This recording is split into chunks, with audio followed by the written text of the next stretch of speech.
Hello there, and welcome back to Science to Fall Asleep.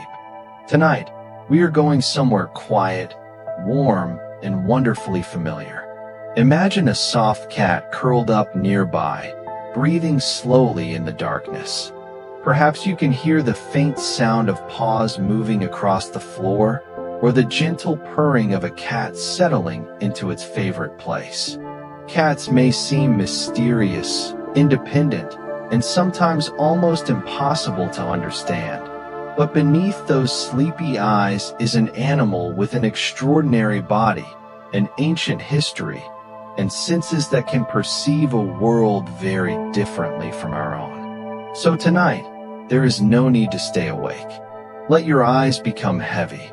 Let your breathing slow down. And as the room becomes quieter, we are going to explore the fascinating science of cats. We will wander through their eyes, their ears, their whiskers, their noses, their paws, their tails, their teeth, their fur, their sleep, their hunting instincts, their communication, their remarkable balance, and the strange little behaviors that make cats so unmistakably themselves. There will be no need to remember everything. You can simply listen, and perhaps, somewhere between one quiet discovery and another, you may find yourself drifting gently towards sleep. Let us begin with the eyes. A cat's eyes are among the most recognizable features of its face. Large, reflective, and often beautifully colored, they give cats an almost mysterious appearance. But their unusual appearance is not simply for beauty. A cat's eyes are highly specialized tools that evolved for a life in which detecting movement, especially in dim light, could make the difference between finding food and going hungry. Cats are crepuscular animals, meaning they are often especially active around dawn and dusk. These periods of the day have relatively low levels of natural light, but they are not completely dark. This environment helped shape the cat's visual system.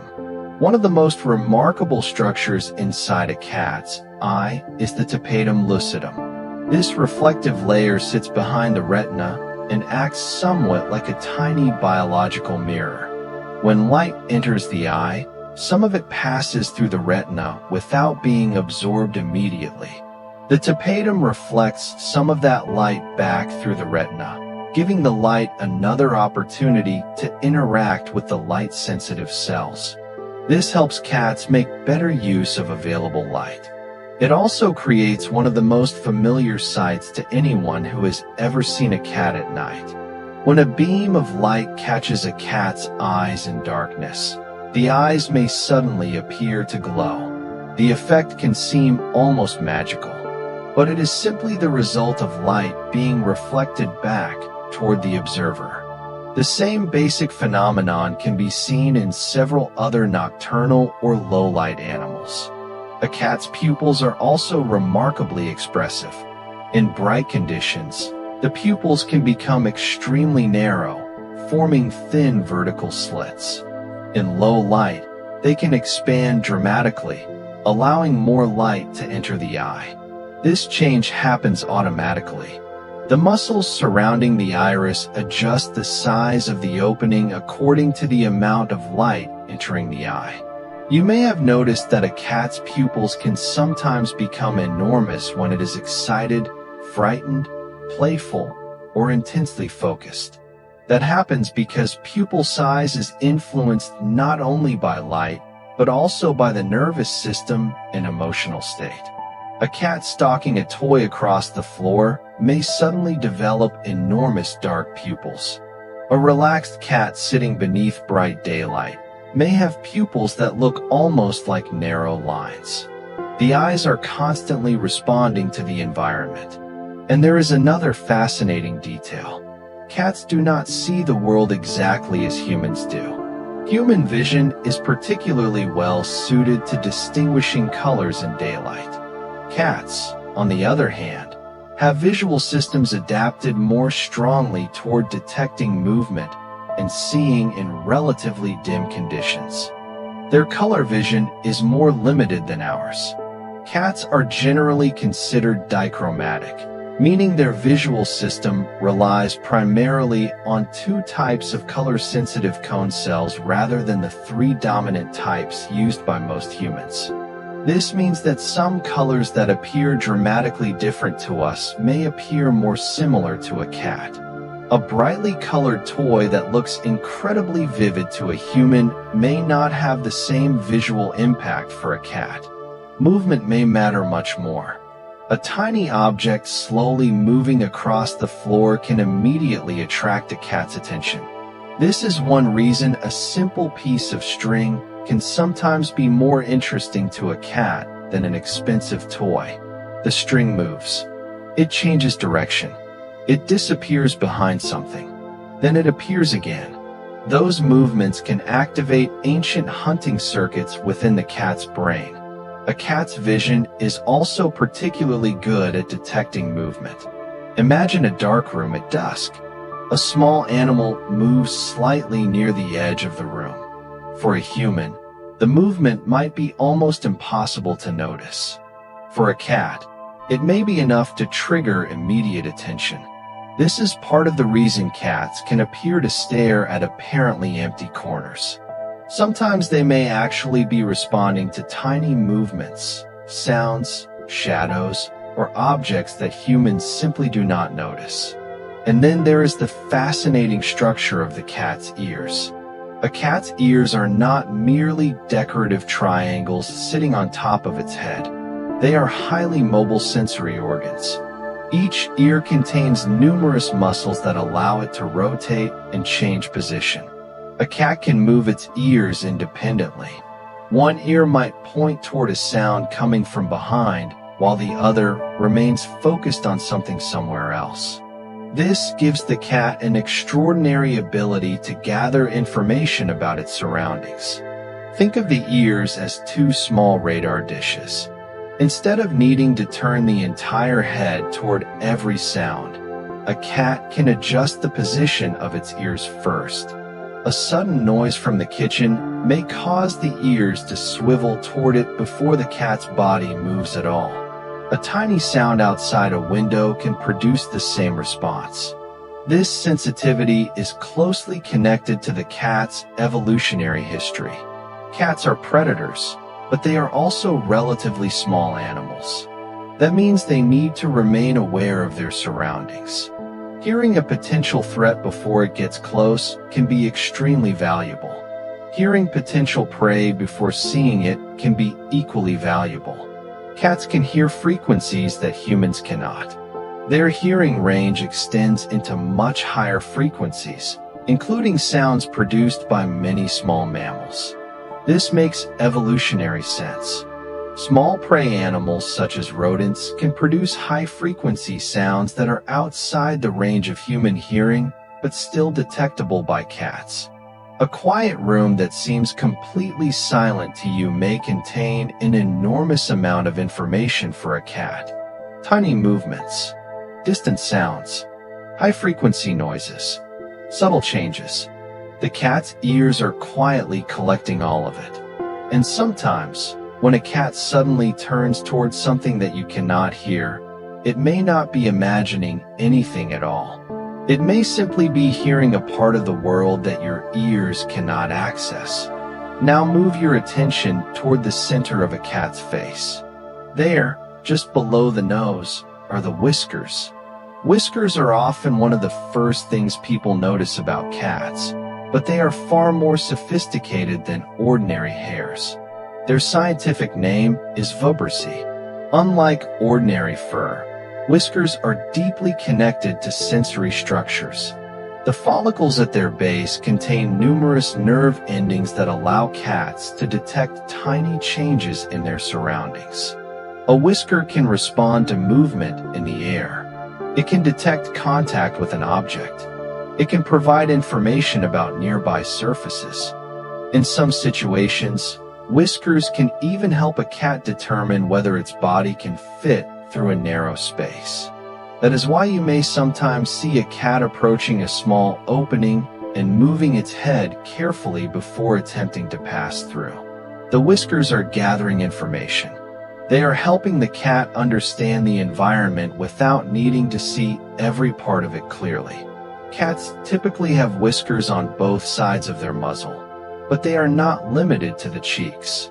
Specialized whiskers can also be found above the eyes and on other parts of the body. Each one contributes sensory information, and whiskers can move. When a cat is relaxed, its whiskers may extend gently outward. When it becomes curious, focused, or interested in something, the whiskers can shift forward. When the cat feels threatened, they may pull backward. This means that whiskers are not only sensory tools. They can also provide clues about a cat's emotional state. A cat's nose is another remarkable sensory instrument. Humans often experience the world primarily through vision, but cats rely heavily on smell. Their sense of smell is substantially more sensitive than ours. Every environment contains chemical information. Furniture has scents. People have scents. Other animals have scents. Food has scents. Outdoor air contains countless molecules drifting from plants, soil, animals, and other sources. A cat's nose allows it to interpret part of this invisible chemical landscape. This is one reason cats may spend considerable time sniffing objects that appear completely ordinary to us. To a human, a cardboard box is simply a cardboard box. To a cat, that box may carry information about where it has been, who has touched it, what other smells are present, and whether anything interesting happened nearby. Cats also possess another specialized scent processing structure called the vomeronasal organ, sometimes known as Jacobson's organ. It is located in the roof of the mouth and can help detect certain chemical signals. You may have seen a cat suddenly stop, open its mouth slightly, and curl its upper lip. This behavior is called the feline response. It can look as though the cat is making a strange facial expression, but the cat is actually directing scent information towards specialized sensory structures. It is almost as though the cat is pausing to read a chemical message. And cats leave chemical messages of their own. Scent plays an important role in feline communication. Cats have scent glands in several areas of their bodies, including around the cheeks, chin, forehead, and other regions. When a cat rubs its face against furniture, a person, or another familiar object, it may be doing more than showing affection. It may also be depositing scent. This helps create a familiar smelling environment. A home can become filled with a cat's own scent markers. That familiar scent may contribute to a sense of security. This is one reason environmental changes can sometimes affect cats more than humans expect. Moving furniture, changing rooms, introducing unfamiliar smells, or bringing new objects into the home can alter the sensory landscape. For a person, the room may look almost identical. For a cat, it may smell completely different. Now consider the cat's paws. They look soft, almost delicate. But beneath those tiny pads is a remarkable combination of anatomy and engineering. A cat's paw pads provide cushioning and help absorb some of the impact produced while walking, running, jumping, and landing. They also help provide traction. And perhaps most importantly for a stealthy hunter, they allow cats to move remarkably quietly. A cat walking across a hard floor can sometimes make almost no sound. This is partly because of the soft tissue in the paw pads and partly because of the way cats place their feet. Cats are often described as digitigrade animals. That means they walk primarily on their toes rather than placing their entire foot flat on the ground like humans do. This gives their movement a very different mechanical pattern. When a cat walks slowly, it can carefully place each paw. The body remains controlled. The muscles work smoothly. The paws absorb sound. And the claws can remain mostly retracted. A cat's retractable claws are another remarkable adaptation. Unlike human fingernails, which are continuously exposed, a cat's claws can be pulled backward into protective structures around the toes. This keeps them sharp. When the claws are kneaded, specialized muscles and tendons extend them. A cat can use its claws for climbing, gripping, defense, stretching, and hunting. Even the simple act of a cat kneading a blanket is connected to this fascinating paw anatomy. When a cat rhythmically pushes its front paws against a soft surface, it may alternate between left and right paws. This behavior is often called kneading. Many cats knead blankets, pillows, beds, or even people. The behavior may begin early in life. Kittens knead against their mother's body while nursing. The rhythmic motion helps stimulate milk flow. Later in life, the behavior may remain as a comforting or familiar action. This is one reason an adult cat might need a soft blanket before settling down for a nap. The movement can become associated with comfort and relaxation. And speaking of relaxation, cats are extraordinary sleepers. A typical domestic cat may spend a large portion of the day sleeping or resting. Depending on age, health, personality, and environment, cats can sleep for many hours within a 24-hour period. Kittens and very young cats may sleep even more. At first glance, this might make cats appear lazy, but their sleep patterns are connected to their biology. Wild feline ancestors needed energy for hunting. Even when a hunt itself lasted only a short period, running, chasing, climbing, pouncing, and wrestling with prey could require bursts of intense physical effort. Resting between those periods helped conserve energy. Domestic cats retain many of these biological patterns even though their food may now arrive in a bowl. A cat can spend hours peacefully sleeping and then suddenly become extremely active. That burst of energy can appear almost comical. One moment, the cat is curled into a ball. The next moment, it is racing across the house.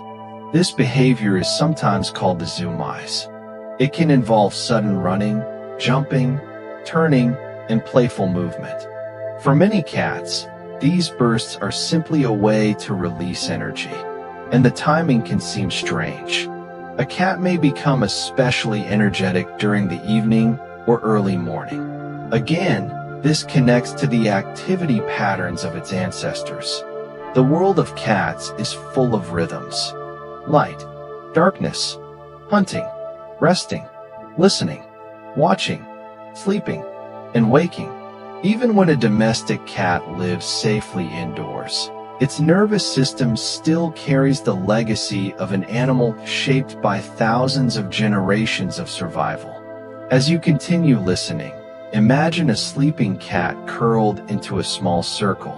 The body may look completely relaxed, the paws tucked beneath the chest, the tail wrapped around the body, the head resting against a soft surface. But even during sleep, the cat's brain does not simply switch off. Cats experience different stages of sleep, including periods associated with rapid eye movement or REM sleep. During REM sleep, you may sometimes notice tiny movements. A paw may twitch, the whiskers may tremble, the ears may move, the eyes may shift beneath closed eyelids, the mouth may make a tiny movement. These small actions can be fascinating to observe. Scientists believe cats experience dreaming during sleep, although we cannot directly know the exact content of a cat's dreams.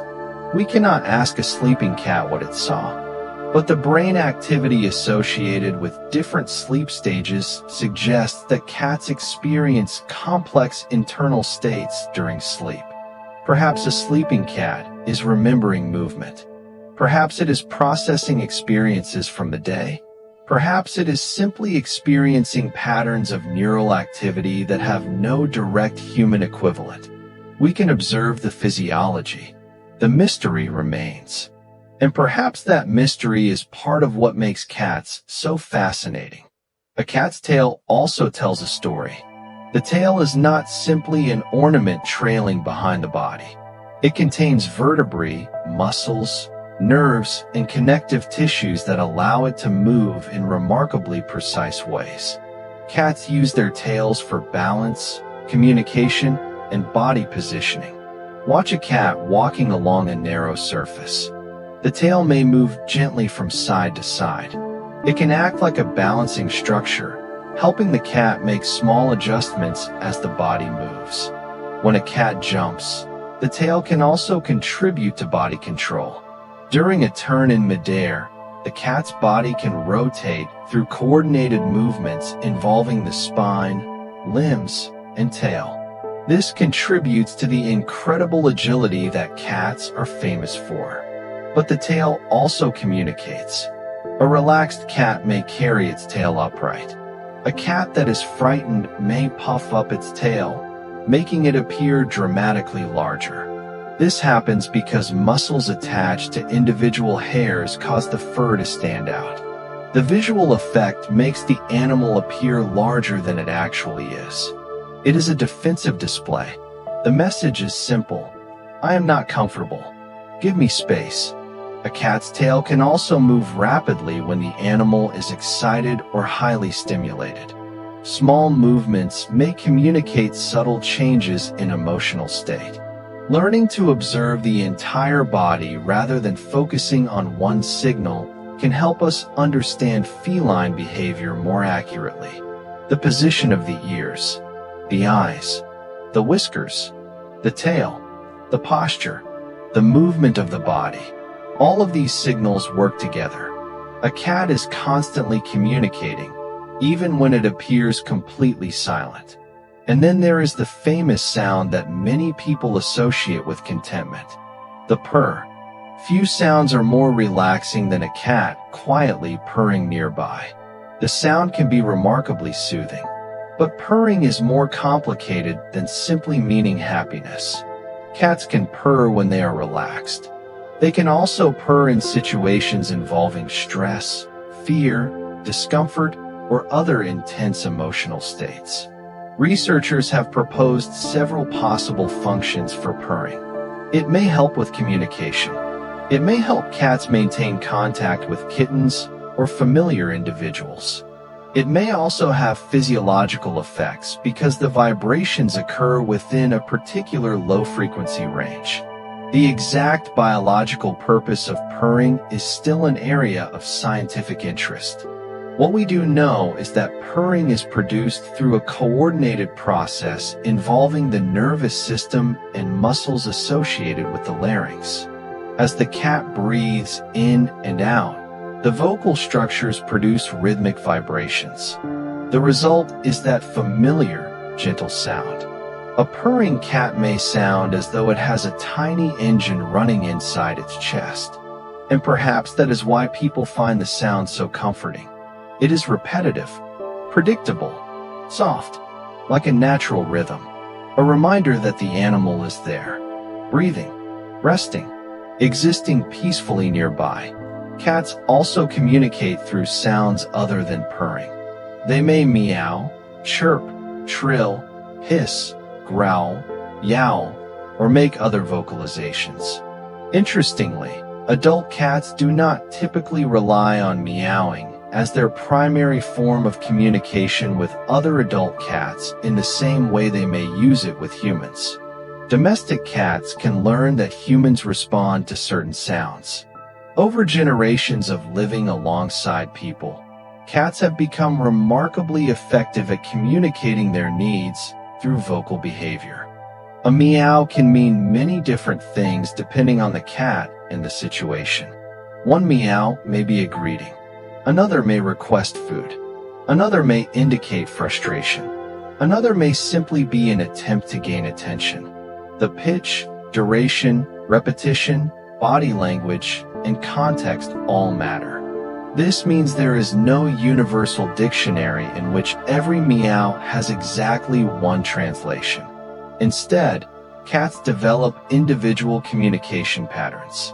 A person who lives with a cat for years may eventually recognize subtle differences between its vocalizations. A particular sound may mean food. Another may mean the door should be opened. Another may simply mean, "Where have you been?" This relationship between humans and cats is remarkably old. Cats have lived alongside humans for thousands of years. Their relationship with people likely began when early agricultural communities created environments rich in stored grain. Where there was grain, there were often rodents. Where there were rodents, there were opportunities for small wild cats. Cats that tolerated human environments could benefit from abundant prey. Humans, in turn, benefited from having predators nearby that could reduce rodent activity. Over time, a relationship developed. It was not necessarily a simple story of humans deciding to domesticate cats. Instead, the relationship appears to have involved a long period of coexistence. Cats moved closer to human settlements. Humans tolerated their presence. Some cats became more comfortable around people. And eventually, the domestic cat became part of human life in many parts of the world. Today, the domestic cat retains many physical and behavioral traits of its wild relatives. It can climb. It can stalk. It can pounce. It can hide.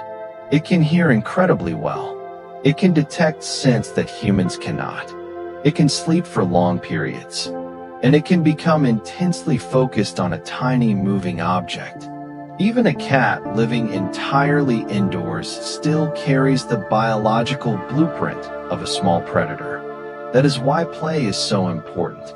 When a cat chases a toy, it may be rehearsing fragments of the hunting sequence. The toy moves. The cat notices. The cat approaches. It pauses. It watches. The body becomes still. Then comes the pounce. This sequence can happen within seconds. A cat may repeat it again and again. Play provides physical activity and mental stimulation. It also gives cats an opportunity to express natural behaviors in a safe environment. The fascinating part is that cats do not always need complicated toys. A moving feather, a small ball, a piece of paper, a cardboard box, sometimes even a shadow. The important ingredient is often movement and unpredictability. A toy that behaves exactly the same way every time may eventually become less interesting. But something that suddenly changes direction can capture attention. This is similar to what would happen during natural hunting. Prey does not move like a perfectly predictable machine.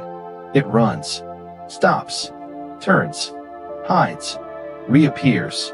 The cat's brain is particularly good at responding to these changes. And when a cat freezes before pouncing, it is demonstrating extraordinary control. The entire body becomes still. The eyes focus. The ears adjust. The whiskers may move forward. The muscles prepare. Then, in a fraction of a second, the cat can explode into movement. This combination of stillness and speed is one of the defining characteristics of feline hunting. Cats are built for short bursts rather than long-distance endurance. Their bodies are designed for acceleration, climbing, jumping, and precise movements. Their flexible spines contribute to this agility. The vertebrae of the feline spine are arranged in a way that allows considerable flexibility. During a leap, the spine can flex and extend. The hind legs provide powerful propulsion. The front legs help with positioning and landing. The tail assists with balance. The entire body works as one coordinated system, and the result can look almost effortless. A cat may leap onto a surface that seems impossibly high. It may turn in the air. It may land quietly. Then it may simply sit down as though nothing unusual happened. This extraordinary coordination is partly why cats seem almost supernatural when they move. Their sense of balance is equally impressive. Cats have a specialized inner ear system involved in detecting movement and orientation. The vestibular system provides information about the position and movement of the head. This information is integrated with visual input and signals from muscles and joints. Together, these systems help the brain determine where the body is in space. This is important for climbing and jumping. It is also connected to the famous ability of cats to often land on their feet. Cats possess what is commonly called a riding reflex. Young kittens develop this ability as they grow. When falling, a cat can use visual and vestibular information to determine its orientation. The flexible spine then allows the body to rotate. The front and rear portions of the body can move in coordinated ways. The limbs can be adjusted. The result is a remarkable ability to orient the body during a fall. But this does not mean cats are immune to injury. A cat can absolutely be injured by falling. Height, landing surface, body position, age, health, and many other factors all matter. The riding reflex is impressive, but it is not magic. Still, it is an extraordinary example of how the feline body has evolved to control movement in 3 dimensions. Now imagine a cat sitting silently on a windowsill. Its eyes are half closed. Its tail moves slowly. The sunlight warms its fur. From the outside, it may appear completely peaceful. But beneath that peaceful appearance is a sophisticated sensory system continuously monitoring the world. The cat hears something outside. Its ear turns. It smells something unfamiliar. Its nose moves. A tiny object crosses the floor. Its pupils adjust. Its whiskers shift. The cat remains still. The world is moving around it, and the cat is quietly taking it all in. This is one of the most beautiful things about cats. They can teach us something about stillness. They can spend long periods doing almost nothing visible while their senses remain active. And perhaps that is a useful thought as you listen tonight. You do not have to be productive every moment. You do not have to chase every thought. You can simply rest, like a cat beneath the warm afternoon light. Let your breathing become slower. Let your shoulders relax, and imagine soft paws moving quietly across a wooden floor. Imagine the gentle flick of a tail, the slow closing of sleepy eyes, the rhythmic rise and fall of a small body breathing comfortably. There is still much more to discover. We have only begun exploring the extraordinary world of cats. Their teeth hold clues about their predatory ancestry. Their tongues contain structures that make them remarkably effective groomers. Their fur provides insulation and sensory information. Their bodies have unusual ways of regulating temperature. Their brains process movement, sound, scent, and touch in remarkable ways. Their social behavior is far more flexible than the stereotype of the completely solitary cat suggests. And even the simple act of blinking can carry meaning. So, as the night becomes quieter, we can continue slowly. There is no need to rush. There is nowhere else you need to be. Just listen to the soft story of the animal that has spent thousands of years living beside us. The cat, quiet, curious, agile, sensitive, mysterious, and wonderfully strange. Tonight, we will keep wandering through its world, slowly, gently, one discovery at a time. And perhaps, before the journey is finished, you will be asleep. As the quiet journey through the world of cats continues, let us move a little closer to one of the most remarkable parts of their anatomy, the tongue. At first glance, a cat's tongue looks ordinary. It is small, pink, soft-looking. But if you could examine it closely, you would discover a landscape of tiny structures unlike anything found on the human tongue. A cat's tongue is covered with numerous tiny, backward-facing structures called papillae. These structures are made largely of keratin, the same tough protein found in human fingernails and hair. Under a microscope, they look surprisingly similar to miniature hooks. Run your imagination gently across the surface. Instead of being smooth, the tongue would feel rough, almost like fine sandpaper. These tiny structures serve several purposes. One of the most important is grooming. Cats spend a considerable amount of time cleaning themselves. When a cat licks its fur, the backward-facing papillae can catch loose hairs, dirt, and debris. The tongue effectively acts like a natural grooming comb. Every stroke moves through the coat. Loose material becomes trapped. The fur is rearranged. The coat becomes cleaner. This grooming behavior is not merely about appearance. For a cat, maintaining the condition of its fur is an important part of everyday life. A healthy coat can help provide insulation. It can help protect the skin, and grooming distributes natural oils throughout the fur. These oils can help keep the coat in good condition. A cat can also use grooming to regulate its body temperature. When a cat licks its fur, moisture is deposited onto the coat. As that moisture evaporates, it can provide some cooling effect. Cats do not sweat across their entire bodies in the way humans do. Their ability to cool themselves through sweating is much more limited. Instead, they rely on several mechanisms, including behavior, panting when necessary, and grooming. This is another reason you may see a cat carefully cleaning itself on a warm day. It is not simply vanity. It is part of the body's maintenance system, and grooming can become almost meditative. A cat may sit quietly, lift one paw, lick it carefully, and then use that paw to clean its face. The process can be incredibly precise. Around the eyes, behind the ears, across the cheeks, along the shoulders, down the sides, across the paws. Every region can receive attention. Cats are remarkably flexible animals, which makes this possible. Their spines are flexible.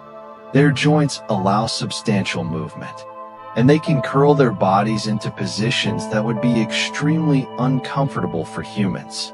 This flexibility helps them groom areas that would otherwise be difficult to reach. It also contributes to their ability to curl into compact sleeping positions. A cat can fold itself into what seems like an impossibly small space.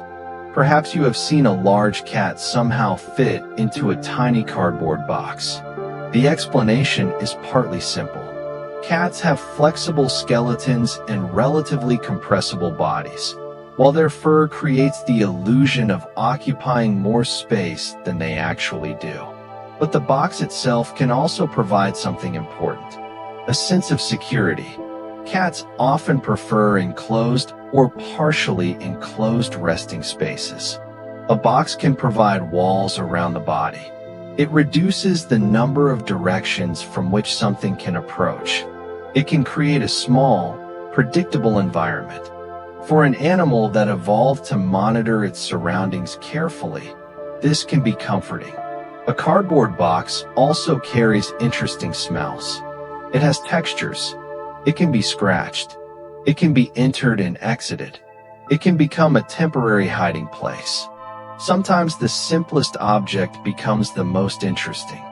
This is one of the recurring themes in feline behavior. Cats do not necessarily need expensive objects to remain engaged. An ordinary box can become a fortress. A paper bag can become a tunnel.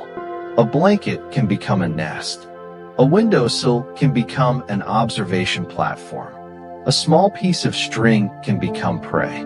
The cat's brain is extremely good at turning ordinary environments into opportunities for exploration. Now think about the cat's teeth.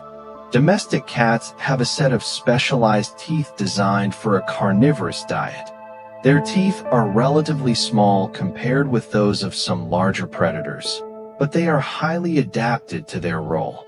The front teeth are useful for grasping and manipulating food. The canine teeth are longer and sharper. They are particularly suited to gripping prey. Behind them are premolars and molars that contribute to cutting food. Cats belong to the biological order Carnivora, but the name of the order does not mean every member eats only meat. However, cats themselves are obligate carnivores. Their bodies are adapted to obtaining essential nutrients from animal tissues. This dietary specialization has influenced their physiology in remarkable ways. Cats require nutrients that many other mammals can obtain from plant-based precursors. For example, cats need preformed vitamin A in their diet because their bodies have limited ability to convert certain plant compounds into the active form they require. They also require taurine. Taurine is an amino acid-like compound that is important for normal biological functions, including vision and heart health. Cats have specific nutritional requirements because their evolutionary history is strongly connected to animal-based diets. This is why a cat's food cannot simply be treated as a smaller version of human food. The feline body has its own biochemical needs. Even the way cats drink is fascinating. A cat does not simply scoop water into its mouth with the tongue like a human using a spoon. Instead, it uses a delicate interaction between the tongue and the surface of the water. When a cat drinks, the tip of its tongue moves rapidly toward the water. The upper surface of the tongue makes contact with the liquid and then pulls upward.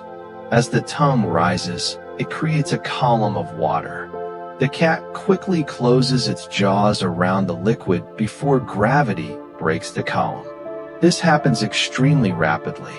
To the human eye, it can simply look like the cat is lapping water.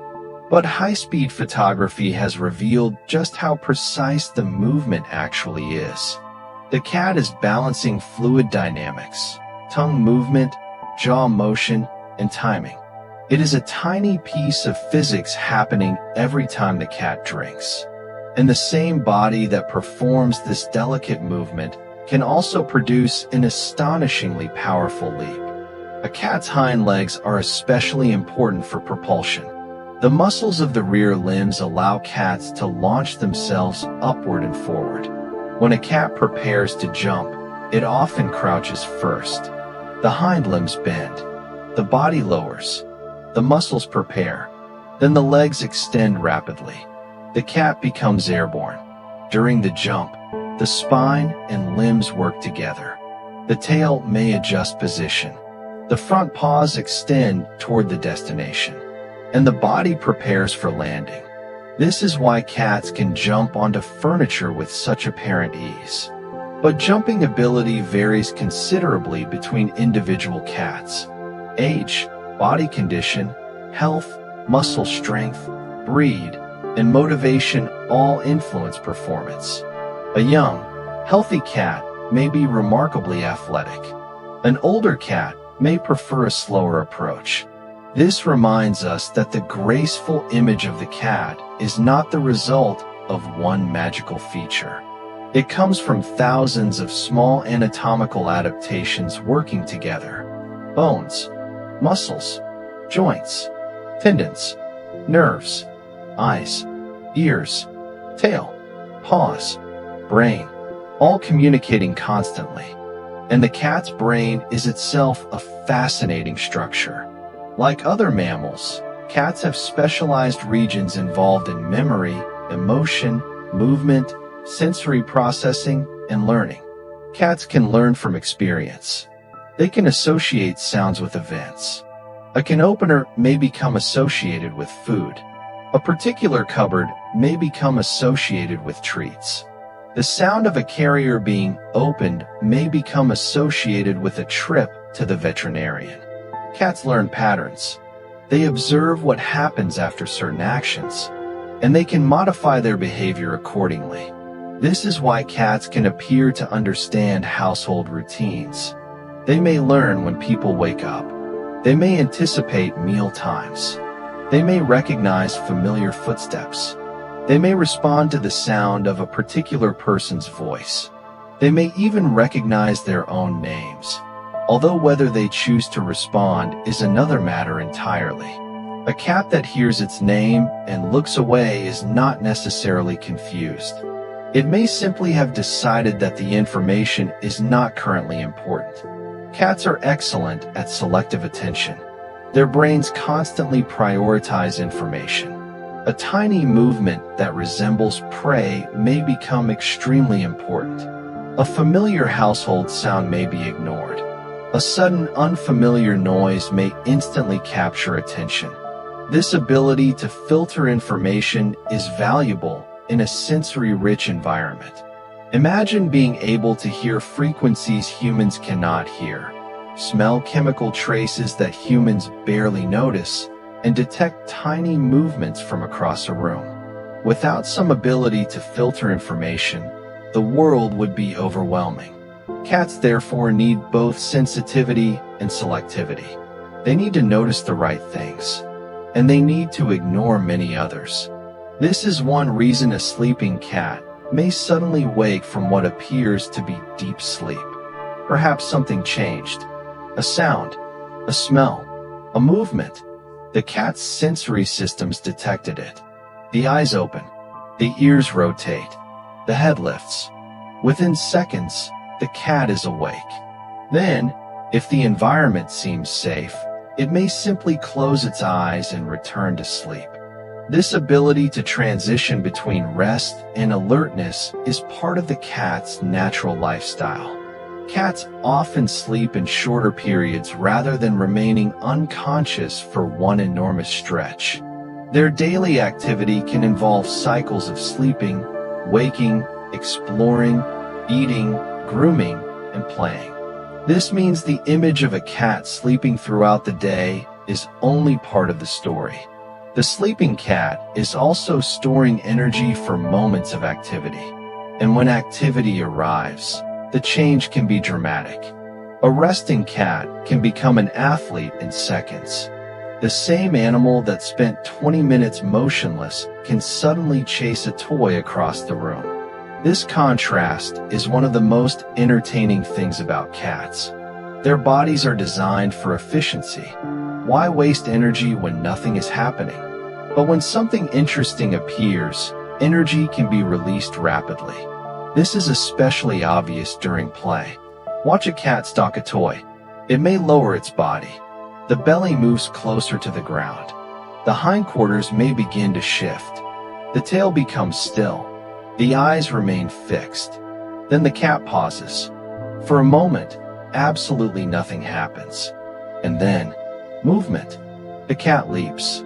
This sequence resembles parts of natural hunting behavior. The cat is practicing.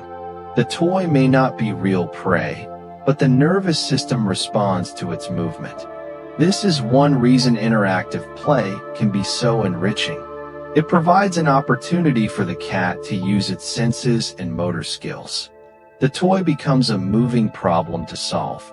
How do I reach it? Where will it go? Can I catch it?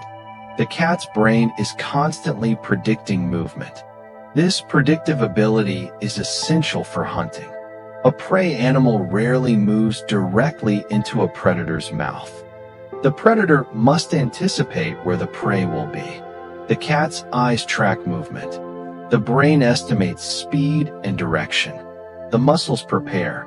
The body adjusts. And the paws attempt to intercept. This is a beautiful example of sensory information becoming physical action.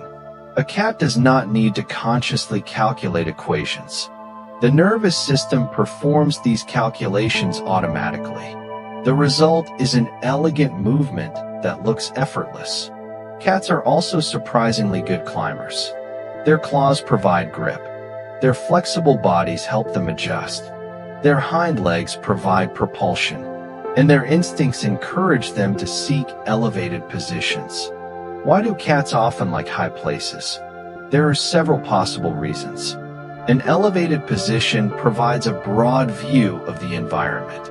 From a shelf, tree branch, or high piece of furniture, a cat can observe movement below. It can also feel more secure because fewer directions are accessible to potential threats. In the wild, climbing can provide access to resting areas and escape routes. It can also create opportunities to observe prey. Domestic cats may retain this preference even when there is no actual predator to escape from. A high shelf becomes a lookout tower. A windowsill becomes a nature documentary. Birds outside become the main event. Cars move along the road. People walk past. Leaves blow in the wind. The cat watches. Sometimes the tail flicks. The ears rotate. The pupils change. The cat may make a strange clicking or chattering sound. This behavior is especially interesting. Some cats chatter at birds or other moving animals. Scientists have proposed several explanations. It could be related to excitement or frustration. It might be connected to hunting behavior. Some researchers have suggested that the rapid jaw movements may resemble actions used during prey capture. But the exact reason is not completely settled. Again, cats leave us with a little mystery. And perhaps mystery is one of their greatest gifts. Because no matter how much we learn about their biology, there always seems to be another behavior that makes us pause. Why did the cat suddenly stare at the wall? Why did it choose the smallest box? Why does it prefer the one chair nobody is allowed to use? Why does it sit directly on the keyboard? Why does it knock an object from the table and then stare at it? Some of these behaviors have simple explanations. Others are more complicated. Cats explore cause and effect. A paw touches an object. The object moves. The cat observes. Sometimes the movement itself is rewarding. Sometimes the sound attracts attention. Sometimes the behavior may simply be exploratory. A cat may repeat an action because something interesting happened afterward. This is a basic form of learning. The environment becomes a collection of experiments. Touch this. Watch that. Smell this. Listen. Move. Pause. Repeat. Cats are curious creatures, but curiosity does not always mean they want to interact with everything. A cat may approach a new object, sniff it, and then walk away. The investigation itself may have been enough. Information has been collected. The object is no longer mysterious. The cat can return to its normal routine. This is another important difference between humans and cats. We often want explanations in words. Cats can gather information through sensory experience. Smell, touch, sound, movement, taste. Their world is deeply physical. A scent trail can contain information. A familiar surface can feel safe. A particular sound can signal food. A certain location can become associated with rest. The brain builds a map of these experiences. And over time, a home becomes more than a physical structure. For the cat, it becomes a network of familiar smells, sounds, textures, pathways, resting places, hiding spaces, and resources. This is why cats often seem to have favorite locations. One particular blanket, one particular corner, one particular window, one particular person. These preferences can emerge through repeated positive experiences. The place is familiar. The smell is familiar. The temperature is comfortable. The surroundings are predictable, and predictability can be calming. Now imagine the cat returning to that favorite place after a long day of exploration. It circles once, perhaps twice. The paws knead the surface. The body lowers. The tail curls gently around. The eyes begin to close. The ears relax. The muscles soften. The cat settles. And the world becomes quiet again. There is something deeply peaceful about watching an animal fall asleep without worrying about tomorrow. No schedule, no notifications, no deadlines, just warmth, breathing, comfort, rest. Perhaps we can borrow a little of that feeling. As you listen, allow your own body to become heavier. Let the muscles around your eyes relax. Let your jaw loosen. Let your shoulders sink. You do not need to follow every sentence. You can simply allow the words to pass gently through your thoughts, like a quiet stream, like rain against a window, like the soft vibration of a cat purring nearby. And while you rest, remember that even the simplest cat is carrying an astonishing biological history. Its eyes were shaped by twilight. Its ears were shaped by sound. Its whiskers were shaped by touch. Its paws were shaped for silent movement. Its claws were shaped for gripping. Its teeth were shaped for a specialized diet. Its spine was shaped for flexibility. Its tail was shaped for balance. Its brain was shaped to interpret an enormous amount of sensory information. And its behavior carries traces of an ancient predator that once lived far from modern homes. Yet now that predator may be sleeping peacefully beside a human being, perhaps on a blanket, perhaps on a couch, perhaps at the foot of a bed. The relationship is extraordinary.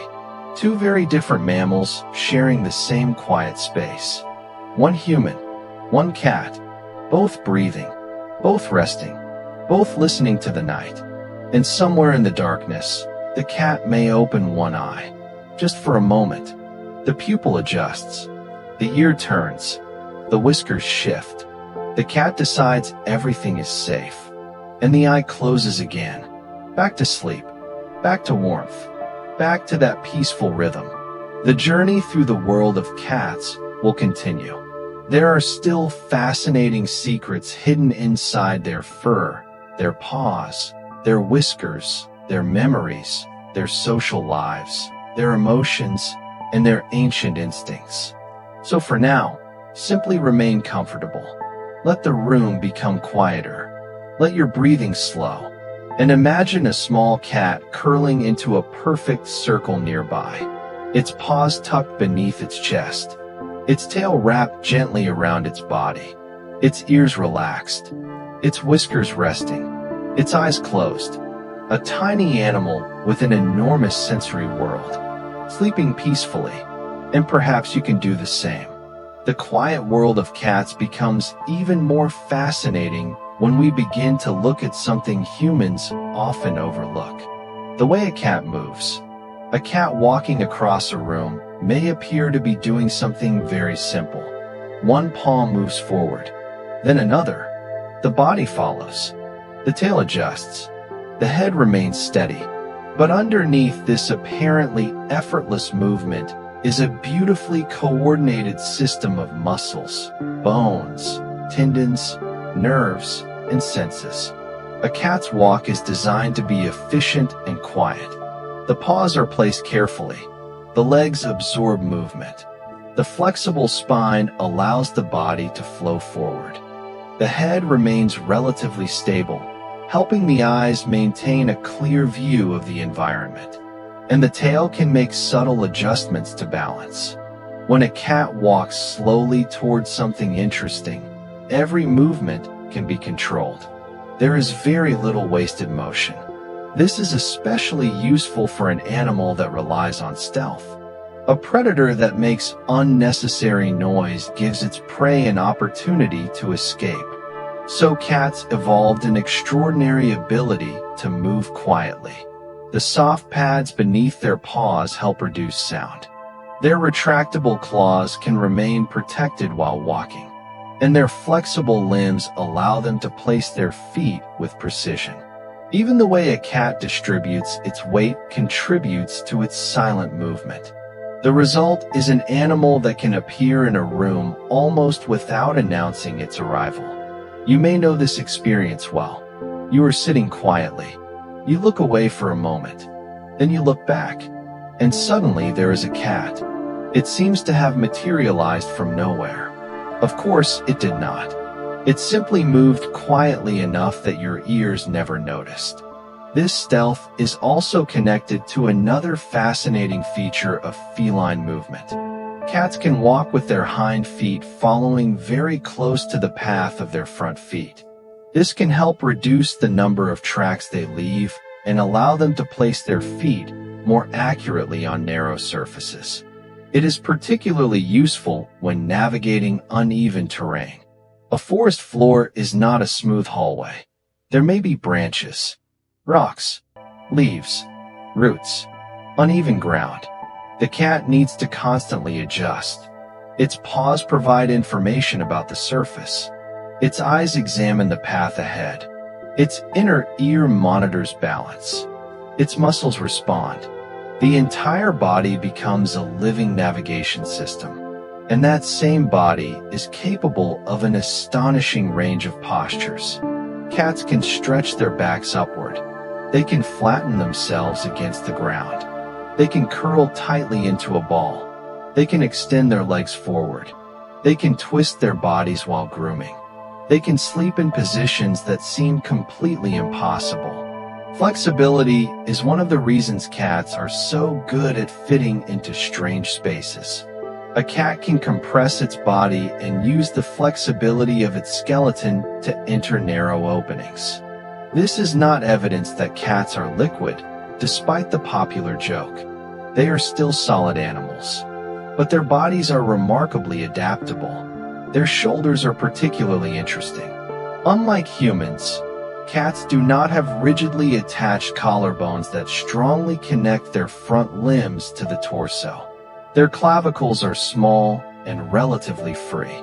This gives the forelimbs greater freedom of movement. It also contributes to the ability to squeeze through narrow spaces. If a cat's head can fit through an opening, the rest of the body may often be able to follow, although body shape and weight still matter. The shoulder region can compress and move in ways that make cats excellent navigators of tight spaces. This is another example of anatomy becoming behavior. The body is flexible. Therefore, the animal can explore spaces that would be inaccessible to a more rigid body. And exploration is an important part of feline life. Cats investigate their environment through repeated sensory sampling. A new object appears. The cat approaches. It pauses. The nose moves. The whiskers shift. The ears rotate. The cat may touch the object with one paw. Then it may walk away. This seemingly simple sequence contains multiple layers of information gathering. The cat is asking questions without words. What is this? Does it smell familiar? Can it move? Is it dangerous? Can I eat it? Can I play with it? Does it belong here? Cats are especially sensitive to changes in their surroundings. This sensitivity is one reason environmental stability can matter so much. A familiar home is filled with predictable sensory information. A new environment can contain unfamiliar smells, sounds, textures, and movement. A cat entering a new home may therefore spend time hiding. This is not necessarily a sign that the cat is unhappy. It may simply be gathering information from a safe location. A hiding place gives the animal time. Time to listen, time to smell, time to observe, time to decide. Eventually, the cat may emerge. First the head, then the shoulders, then the rest of the body. The nose investigates the air. The ears move. The cat takes a few steps, then returns to the hiding place. Later, it ventures farther. This gradual process reflects the importance of control. Cats often prefer to investigate new situations at their own pace. And that preference makes sense when we consider their sensory abilities. A new environment is not just visually new. It is chemically new, acoustically new, tactilely new. Everything carries information. Now think about a cat's sense of smell again.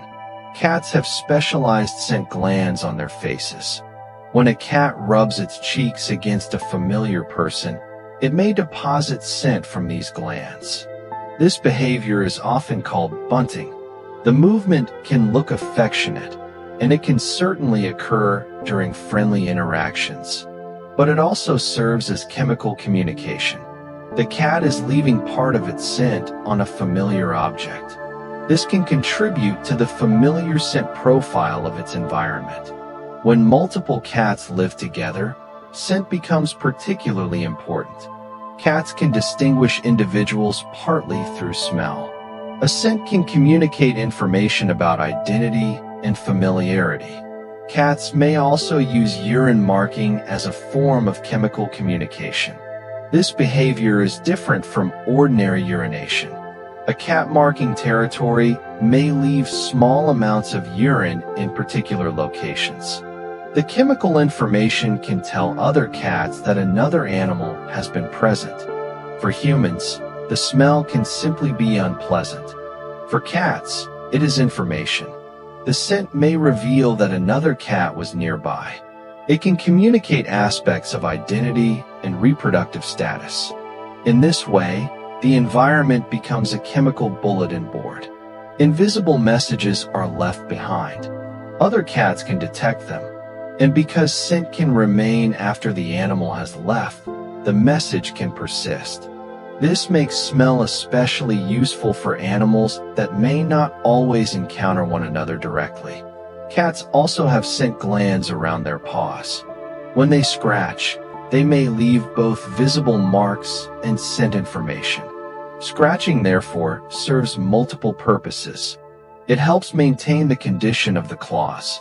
It provides a form of stretching. It can relieve tension, and it can communicate territorial information. A scratching surface becomes more than a piece of furniture. It becomes a physical and chemical communication point. This is one reason scratching is such a natural behavior. It is not simply a cat trying to destroy something. The behavior is built into feline biology. The challenge for humans is giving the behavior appropriate places to happen. A cat does not understand the concept of expensive furniture. It understands surfaces, textures, locations, movement, and consequences. If a particular surface feels satisfying to scratch, the cat may return to it. If another surface is equally satisfying and conveniently placed, the cat may use that instead. The texture of a scratching surface matters. Some cats prefer rough materials. Others enjoy cardboard. Some like vertical scratching posts. Others prefer horizontal surfaces. These preferences vary between individuals. This individuality appears again and again in the world of cats. Not every cat behaves the same way. Some cats are highly social. Some are cautious. Some are extremely vocal. Others are almost silent. Some enjoy being held. Others prefer to remain on the floor. Some greet strangers immediately. Others observe from a distance. These differences are influenced by genetics, early experiences, environment, learning, and individual personality.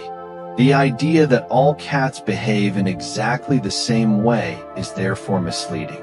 A cat is not simply a set of instincts. It is an individual animal with its own history. A kitten that experiences gentle handling early in life may develop different responses to humans than a kitten that has very little human contact.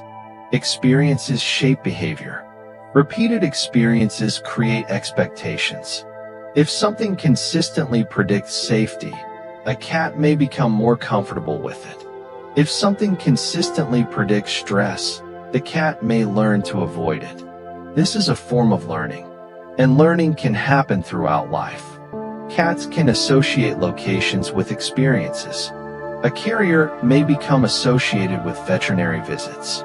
A certain sound may become associated with food. A particular person may become associated with play. A specific time of day may become associated with meals. The cat begins to anticipate what happens next. This anticipation is one reason cats sometimes seem to know when dinner is approaching. Their internal clocks are influenced by daily rhythms. Light and darkness affect biological processes. Regular feeding schedules provide additional cues. Human routines create environmental patterns. The cat observes all of them. If breakfast happens at the same time every morning, the cat may begin waking before the human. If a person leaves for work at a particular time, the cat may learn the sequence of sounds that precedes departure. Keys, shoes, a bag, a door. The cat may recognize the pattern. It does not need to understand the concept of work. It simply knows that certain events predict another event. This ability to recognize patterns is deeply useful. In nature, recognizing patterns can mean survival. Certain sounds may indicate prey. Others may indicate danger. Certain environmental changes may signal opportunities. The brain is constantly looking for relationships between events. And the feline brain is particularly attentive to movement and sensory changes. This becomes obvious when a cat watches a tiny insect. A fly enters the room. The cat freezes. The eyes follow. The head moves slightly. The insect changes direction. The cat's head adjusts. The eyes remain fixed. This visual tracking ability is extraordinary. Cats can make rapid eye and head movements to keep moving objects within their visual field. Their hunting behavior depends heavily on this ability. Even a small movement can trigger attention. That is why dangling objects can be so captivating. A feather moving slowly is not simply a feather anymore. It becomes an unpredictable moving target. The cat's brain begins predicting its path. The body prepares, and the game begins. Sometimes the cat misses. It may try again. This is another form of learning. The animal adjusts its movement based on what happened before. Over repeated attempts, coordination can improve. Kittens spend enormous amounts of time playing. Their games may involve chasing siblings, pouncing, wrestling, biting, hiding, and stalking. At first, these movements can be clumsy. The kitten may jump too early. It may miss. It may tumble. It may chase its own tail. But gradually, coordination improves. Play helps develop physical skills. It also provides opportunities to learn social boundaries. A kitten wrestling with another kitten receives feedback. If it bites too hard, the other kitten may stop playing or respond. If it pounces too aggressively, the game may change. Through repeated interaction, kittens learn how forceful their movements can be. This is one reason early social experiences are important. The developing nervous system is constantly collecting information. The world teaches the kitten what is safe, what is dangerous, what is rewarding, and what is uncomfortable. A young cat's brain is remarkably adaptable. As it matures, many of these experiences become part of its behavioral patterns. But learning does not stop once adulthood arrives. Adult cats continue to adapt. They learn new routines. They learn new environments. They learn the locations of resources. They learn which humans provide food. They learn which sounds are harmless. They learn where the comfortable sleeping places are. They learn which doors open. And perhaps most importantly, they learn that humans can be remarkably predictable creatures. The refrigerator opens. Food appears. The human sits down. A lap becomes available. A blanket becomes warm. A particular sound means bedtime. A cat watches. A cat remembers. A cat waits. This ability to recognize routines may also contribute to the strong bonds that can develop between cats and people. Cats may not show affection in exactly the same way humans do, but they can form social relationships. A cat may choose to remain near a particular person. It may follow someone from room to room. It may greet them when they return. It may sleep nearby. It may rub against their legs.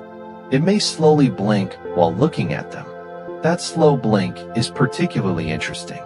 When a cat looks at another cat or a person and slowly closes its eyes, it can be part of a relaxed social interaction.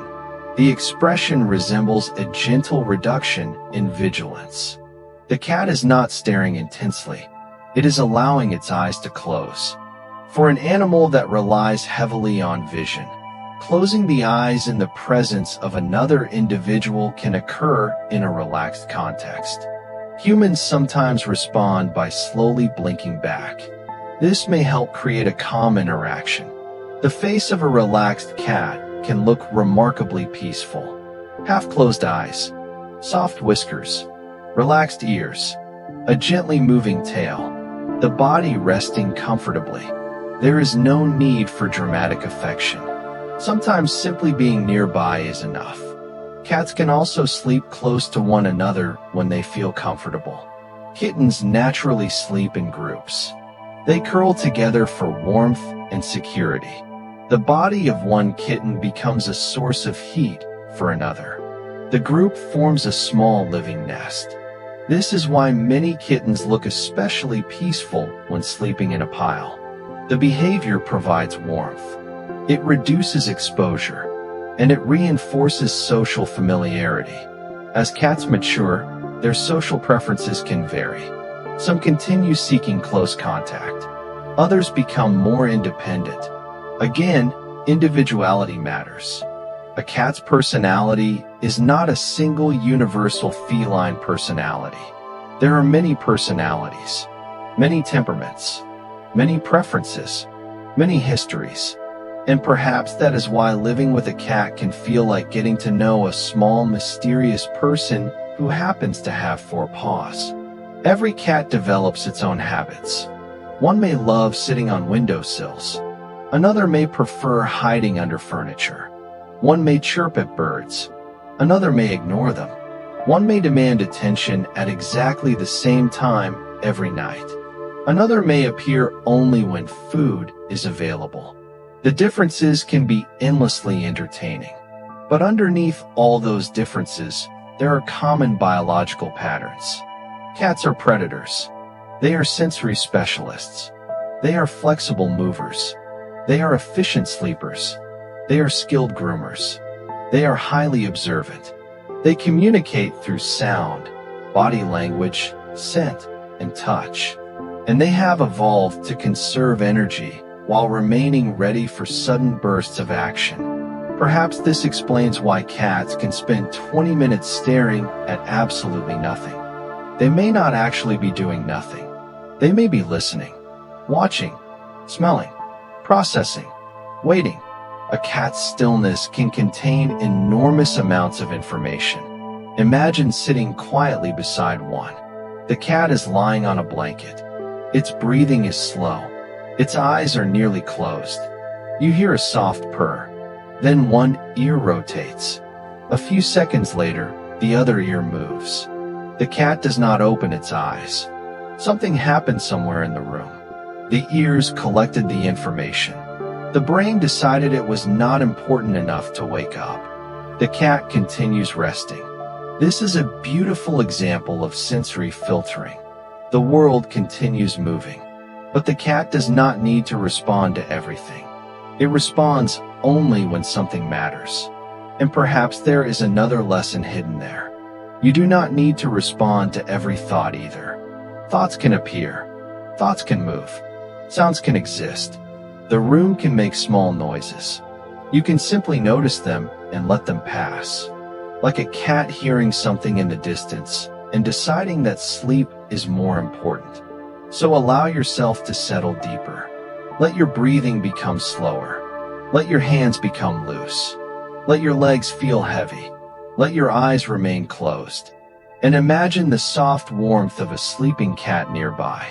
Its fur rises and falls gently with every breath. Its paws are completely relaxed. Its whiskers are still. Its ears are quiet. Its tail is curled comfortably around its body. Nothing needs to happen. Nothing needs to be solved. The cat does not need to know what tomorrow will bring. It only needs to rest. And for this moment, perhaps you can do the same.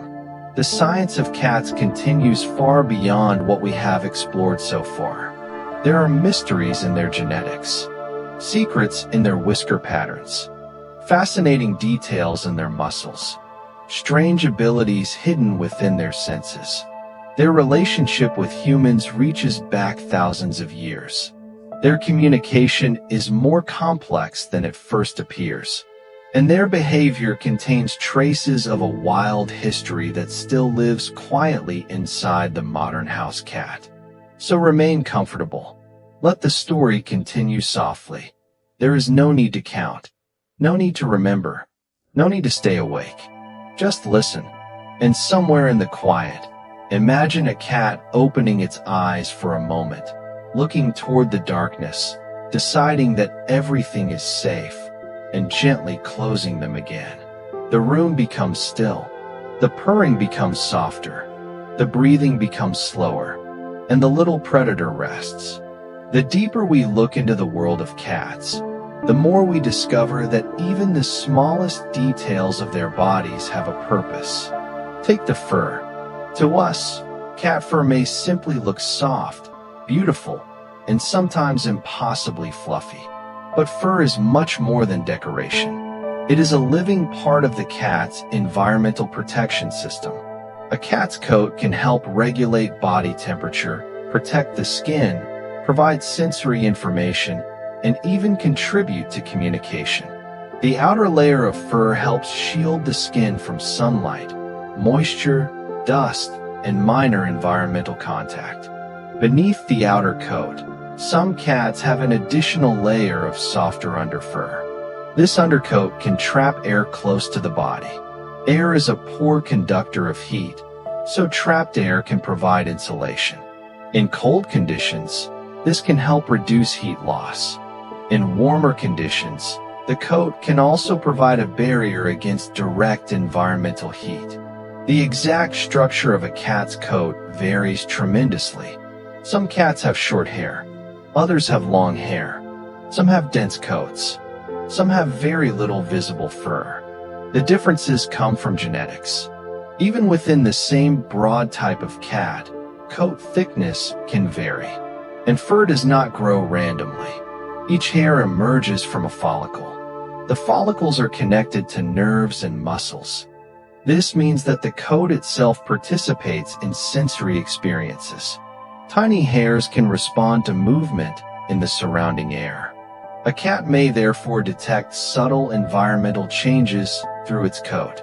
The famous phenomenon of a cat puffing up its fur is another example. When a cat becomes frightened or highly aroused, tiny muscles connected to individual hair follicles can contract. The hairs stand upright. The cat suddenly looks larger. Its silhouette changes. The effect is called piloerection. You can see a similar response when a person's hair stands on end. But in a small predator, appearing larger can be particularly useful as a defensive signal. A frightened cat may combine raised fur with an arched back, sideways posture, flattened ears, and a puffed tail. The entire body becomes a visual message. The message is clear. I am frightened. I am trying to look larger. Do not come closer. The cat does not need words. Its body speaks. And the body continues communicating even when the cat is calm. A relaxed cat often has a softer posture. The muscles are less tense. The ears are positioned naturally. The tail moves slowly or remains still. The whiskers are not pulled tightly against the face. The eyes may become half closed. Learning to recognize these signals can help humans understand cats more accurately. Because cats do not always appreciate being approached when they are uncomfortable. A cat may freeze before it runs. It may turn its head away. It may lick its lips. Its ears may shift sideways. Its pupils may enlarge. Its tail may begin moving rapidly. These subtle changes can appear before more obvious defensive behavior. In this way, a cat's body provides a continuous stream of information. The challenge is that humans are often trained to look mainly at faces. Cats communicate with their entire bodies. The tail matters. The ears matter. The whiskers matter. The paws matter. The position of the body matters. Even the direction in which a cat is looking can provide information. Now consider something humans often find strange. Why does a cat sometimes rub against your legs? Part of the answer involves scent. The face, cheeks, and body contain scent glands. When the cat rubs against you, it can leave some of its scent behind. But the behavior can also be social. Cats may rub against familiar individuals during friendly interactions. It can function as a greeting. It can create or reinforce familiarity. And from the cat's perspective, the person may become part of the familiar scent environment. This is one reason a cat may rub against a person after they return home. The person has been somewhere else. They have encountered unfamiliar smells. The cat may investigate. A quick sniff, a rub, another sniff. The familiar scent is reestablished. To a human, this might simply feel like affection. To the cat, it may be both social interaction and chemical communication. Cats can also rub against objects. A chair, a doorway, a table leg, a corner of a wall. These surfaces become part of the cat's familiar environment. The cat is effectively leaving small pieces of information behind. The scent may not be obvious to us. Our noses are simply not specialized enough to interpret the chemical landscape in the same way. This difference in sensory perception is important. Humans live in a visual world. Cats live in a world of sight, sound, smell, touch, vibration, and movement. Imagine walking into a room. You see the furniture. You see the walls. You see the floor. A cat enters the same room. It sees those things too, but it also receives layers of chemical information. There are smells from people, other animals, food, cleaning products, outdoor air, dust, fabric, wood, plastic. Every object contributes something. The room is therefore much more complicated to a cat than it appears to us. And smell can also help explain why cats sometimes sniff a person's clothing. Clothing carries scent. A jacket can contain traces of places the person has visited. Another animal, outdoor plants, food, smoke, soil, rain. The cat may be investigating. It is reading information. And perhaps the most remarkable part is that all of this happens without conscious effort. The sensory system is constantly collecting information in the background. Now move from the nose to the mouth. Cats have an interesting relationship with taste. Their taste system differs significantly from ours. Humans have a strong ability to detect sweetness. Cats do not have the same functional sweet taste receptor system. In simple terms, cats are not wired to experience sweetness the way humans do. This makes evolutionary sense. For an obligate carnivore, detecting sugar-rich foods would have been less important than detecting nutrients associated with animal tissue. A cat may still show interest in certain foods because of smell, texture, temperature, fat content, protein content, or other sensory features. But the sweet taste itself is not experienced in the same way. This is a beautiful reminder that different animals inhabit different sensory worlds. A bowl of fruit may look colorful and appealing to a human. To a cat, the visual appeal may be far less meaningful. A warm piece of animal-based food with a strong scent may be much more interesting. Smell and texture play important roles in feline food preferences. Cats can also be sensitive to changes in food.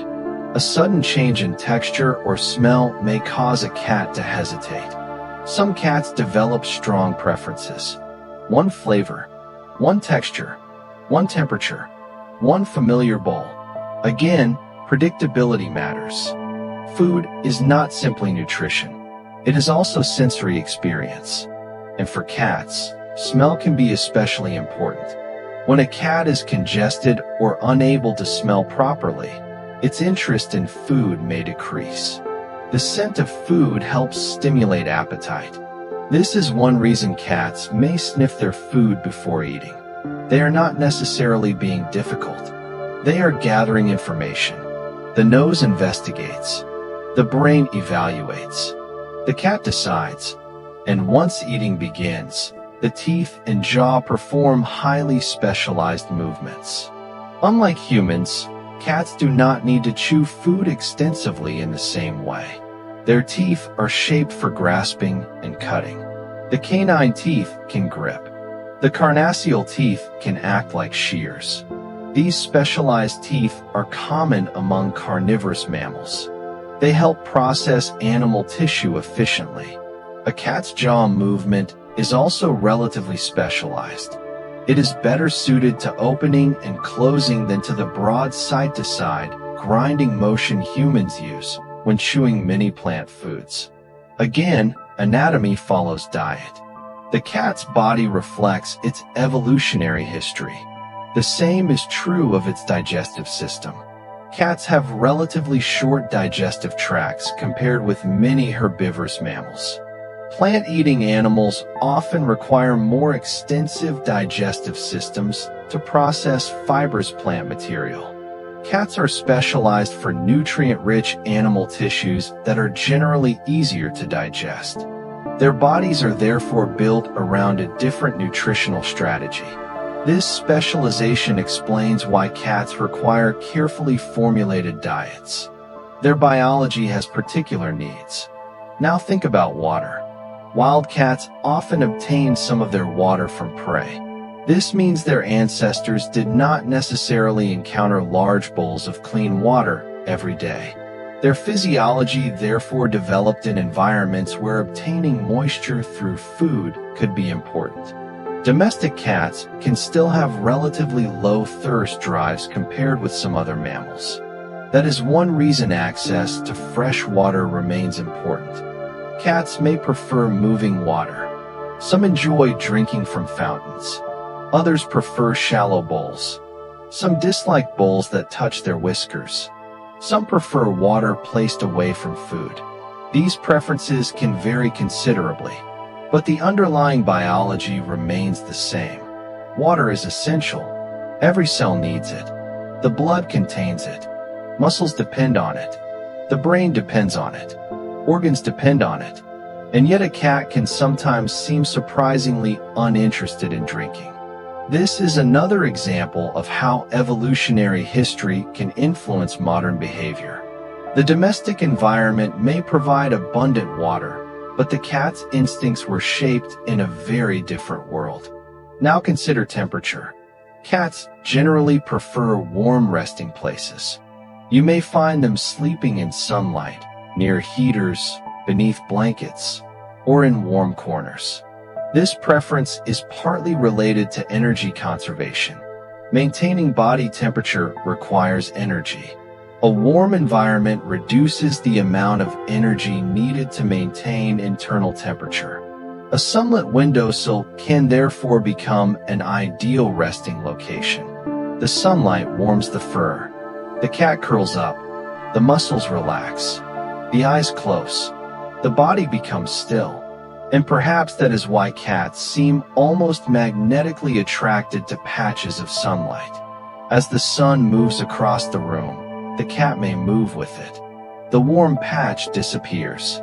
The cat stands, walks, turns, settles again. It is following a natural source of warmth. The behavior looks adorable, but it also has a practical biological foundation. Cats have a relatively high preferred environmental temperature compared with humans. Their fur helps maintain warmth, but they can still benefit from external heat. This is especially noticeable in smaller cats, kittens, older animals, and cats with thin coats. The body constantly balances heat production and heat loss. The nervous system monitors temperature. Blood vessels can change diameter. Behavior changes. The cat may seek warmth or shade depending on conditions. This is another example of behavior becoming part of physiology. Instead of relying only on internal mechanisms, cats can move themselves into a more comfortable environment. A warm bed, a cool floor, a shaded corner, a sunny window. The environment becomes part of temperature regulation. And now imagine the cat walking from the sunlight into a darker room. Its pupils change.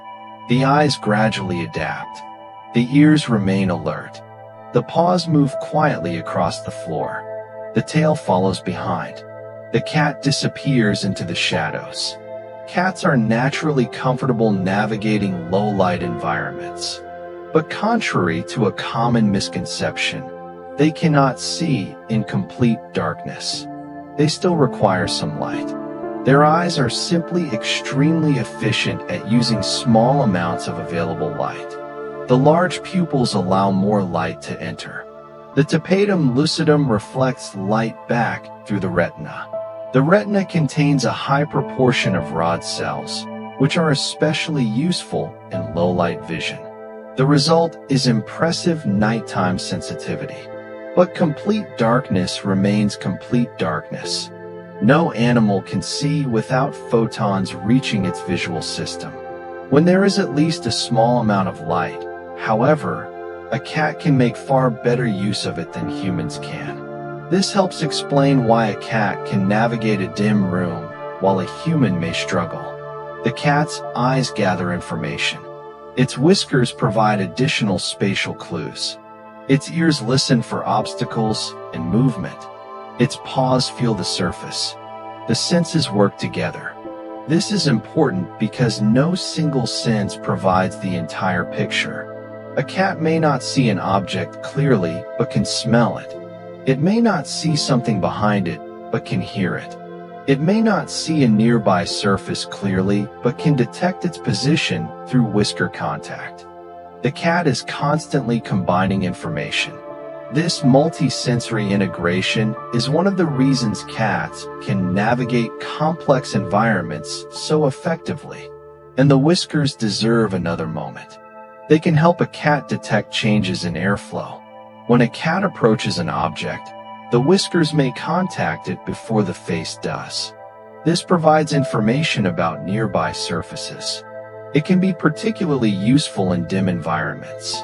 The whiskers around the eyes may also help protect sensitive facial areas.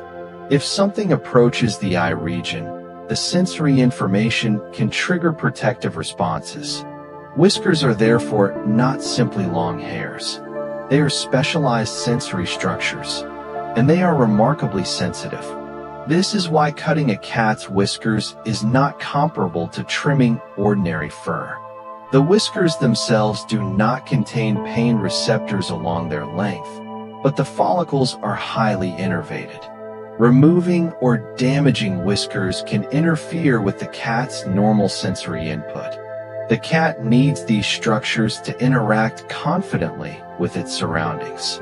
Their presence is part of the feline sensory system. Now move down the face toward the ears again. A cat's ear contains more than the visible outer flap. Inside is a complex system that converts sound waves into neural signals. The outer ear collects sound. The middle ear transfers vibrations. The inner ear contains structures involved in both hearing and balance. This means that the ear is doing two major jobs. It is listening to the world, and it is helping the body understand its position in space. The balance system is especially important during climbing and jumping. When a cat leaps from one surface to another, the inner ear contributes information about acceleration and orientation. The brain combines this with visual information and signals from muscles and joints. The result is coordinated movement. This is why a cat can make rapid adjustments while airborne. It is constantly updating its estimate of body position. A small change in orientation can trigger another adjustment. The cat's nervous system is remarkably fast, and this speed is necessary for an animal that lives by precision. A missed landing can mean injury. A poorly timed pounce can mean lost prey. A delayed reaction can mean danger. Evolution favors nervous systems capable of rapid responses.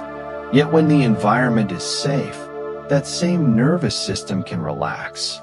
The ears stop rotating, the eyes close, the muscles soften, the cat sleeps. This contrast between extreme alertness and complete relaxation is one of the most fascinating features of feline life. Cats are specialists in switching states: alert, playful, focused, hungry, curious, relaxed, sleepy, deeply asleep, and then suddenly alert again. The transitions can be incredibly fast. A noise, a movement, a scent, a touch. The nervous system changes state. But when nothing important happens, the cat can return to rest. Perhaps that is why cats seem so naturally peaceful. They do not appear to spend much time worrying about events that are not happening. They observe, they respond, then they return to resting. There is something almost poetic about this. A cat can spend the morning watching sunlight move across the floor. It can spend the afternoon sleeping. It can wake in the evening and explore the house. It can play for several minutes, eat, groom, then sleep again. Its day is built from simple cycles: activity, rest, food, exploration, grooming, sleep. The human world is much more complicated. We carry schedules in our minds: tomorrow's responsibilities, yesterday's mistakes, messages we need to answer, things we need to remember. Cats do not need to carry all of that. They respond to the immediate environment. And perhaps tonight, you can allow yourself to do something similar. You do not need to solve tomorrow. You do not need to replay yesterday. For now, there is only this moment, this breath, this quiet room, these words. Imagine the sound of soft paws on the floor, a faint rustle of fur, a gentle purr, then silence. The cat curls into a warm position. Its nose rests near its paws. The whiskers settle. The ears relax. The eyes close. The body becomes heavy, and the world becomes quiet. There are still more secrets waiting inside the feline body. We have not yet explored the remarkable structure of their muscles, the chemistry of their sense signals, the fascinating ways cats communicate with their tails and ears, the mysteries of their memory, or the subtle differences between fear, curiosity, affection, and simple attention. We will continue slowly. There is no need to rush. The night is long. The cat is comfortable. And you can simply listen as we wander deeper into the quiet science of these extraordinary animals. Let your breathing become gentle. Let your body become heavy. And somewhere nearby, imagine a cat peacefully stretching one front paw, curling its toes, taking a slow breath, and settling back into the warmth. Nothing needs to happen. The cat is resting, and you are resting too. The story continues softly into the night. The quiet rhythm of a cat's life becomes even more interesting when we begin to look at the way it communicates without making a sound. A cat does not need to meow to tell you how it feels. Its body is constantly speaking. The position of its ears, the movement of its tail, the shape of its eyes, the direction of its whiskers, the way it holds its body. Even the speed at which it moves can reveal something about its emotional state.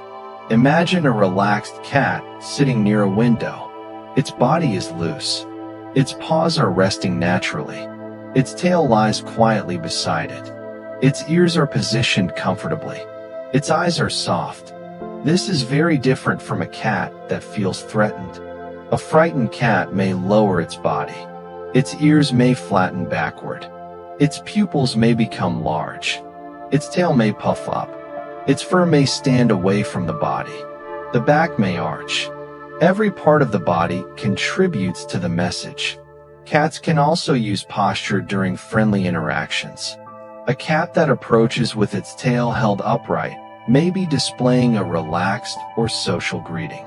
The tip of the tail may curve slightly. The body remains loose. The cat may walk directly toward a familiar person. It may rub against their legs. It may then look up and slowly blink. All of these behaviors can occur within a peaceful social interaction. A cat's tail therefore acts almost like a visual signal flag. It can move upward, downward, sideways. It can curl, flick, twitch, puff. Each movement occurs within a larger context. A rapidly moving tail does not always mean exactly the same thing. A cat watching a toy may move its tail because of intense concentration.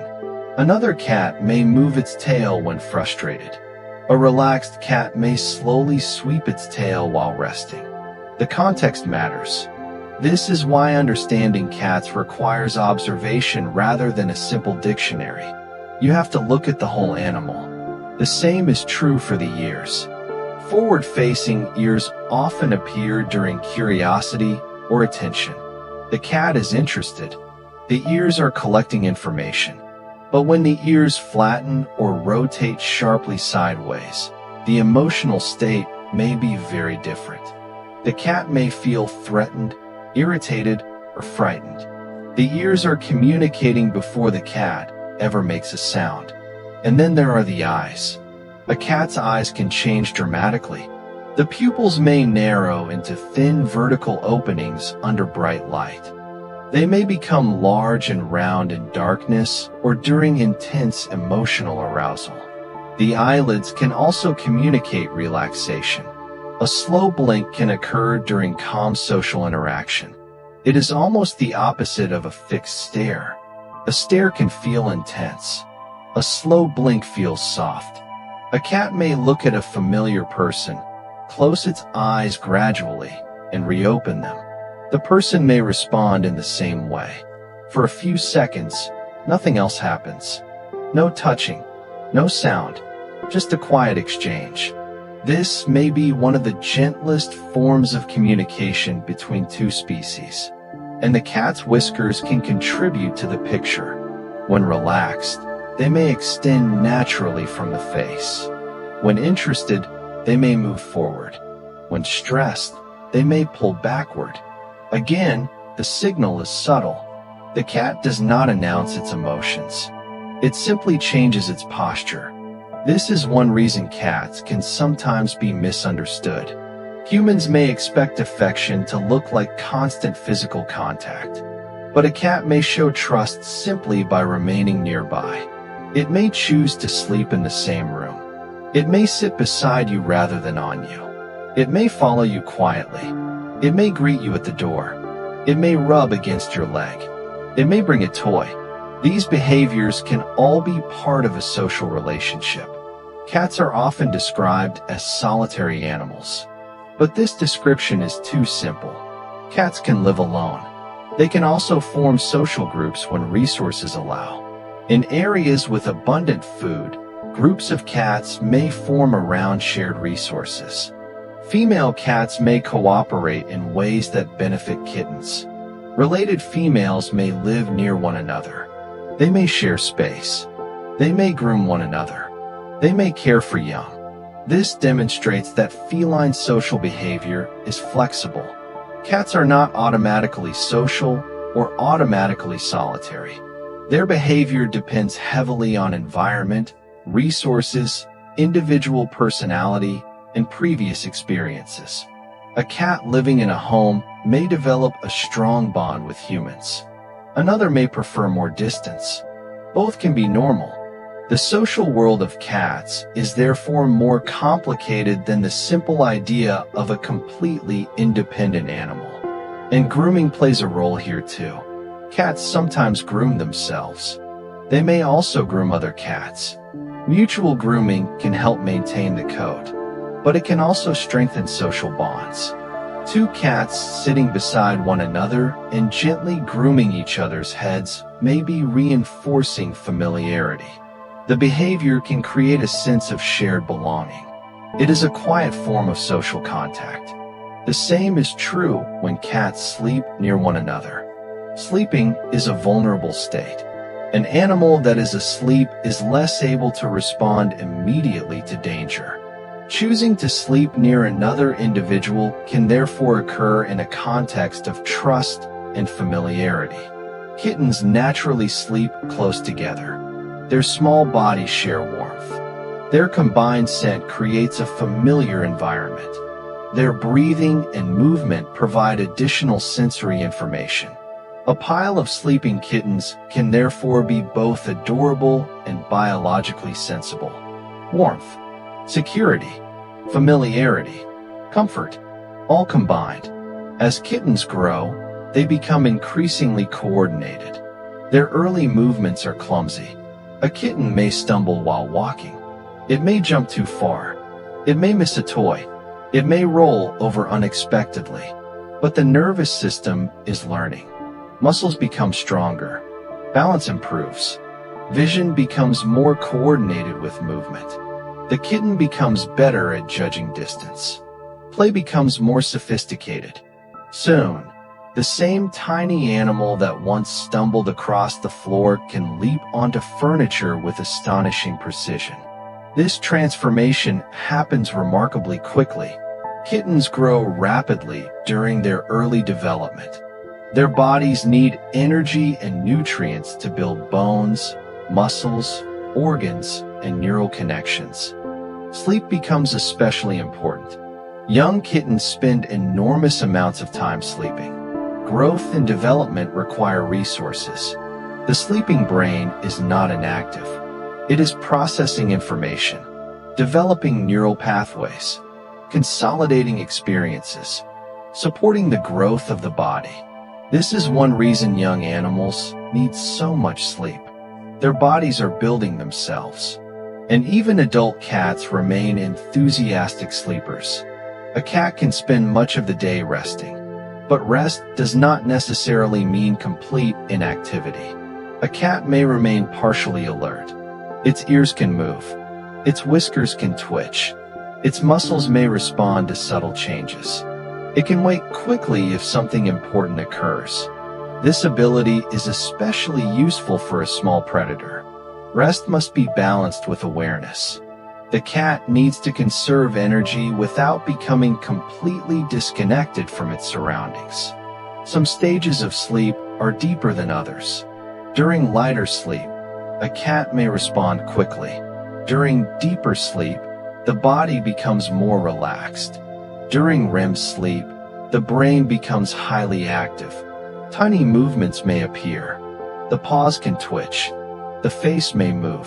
The eyes may shift. Perhaps the cat is dreaming. We cannot know exactly what it experiences, but the possibility is fascinating. Imagine what a cat might dream about. A bird outside the window, a familiar human, a favorite toy, a sunny place, another cat, a scent, a chase. We can only speculate. The sleeping brain remains mysterious, and perhaps that mystery is better left unanswered. Some things can simply remain unknown. Now think about the cat's memory. Cats are capable of learning and remembering information. They can remember locations. They can recognize familiar individuals. They can learn routines. They can associate sounds with events.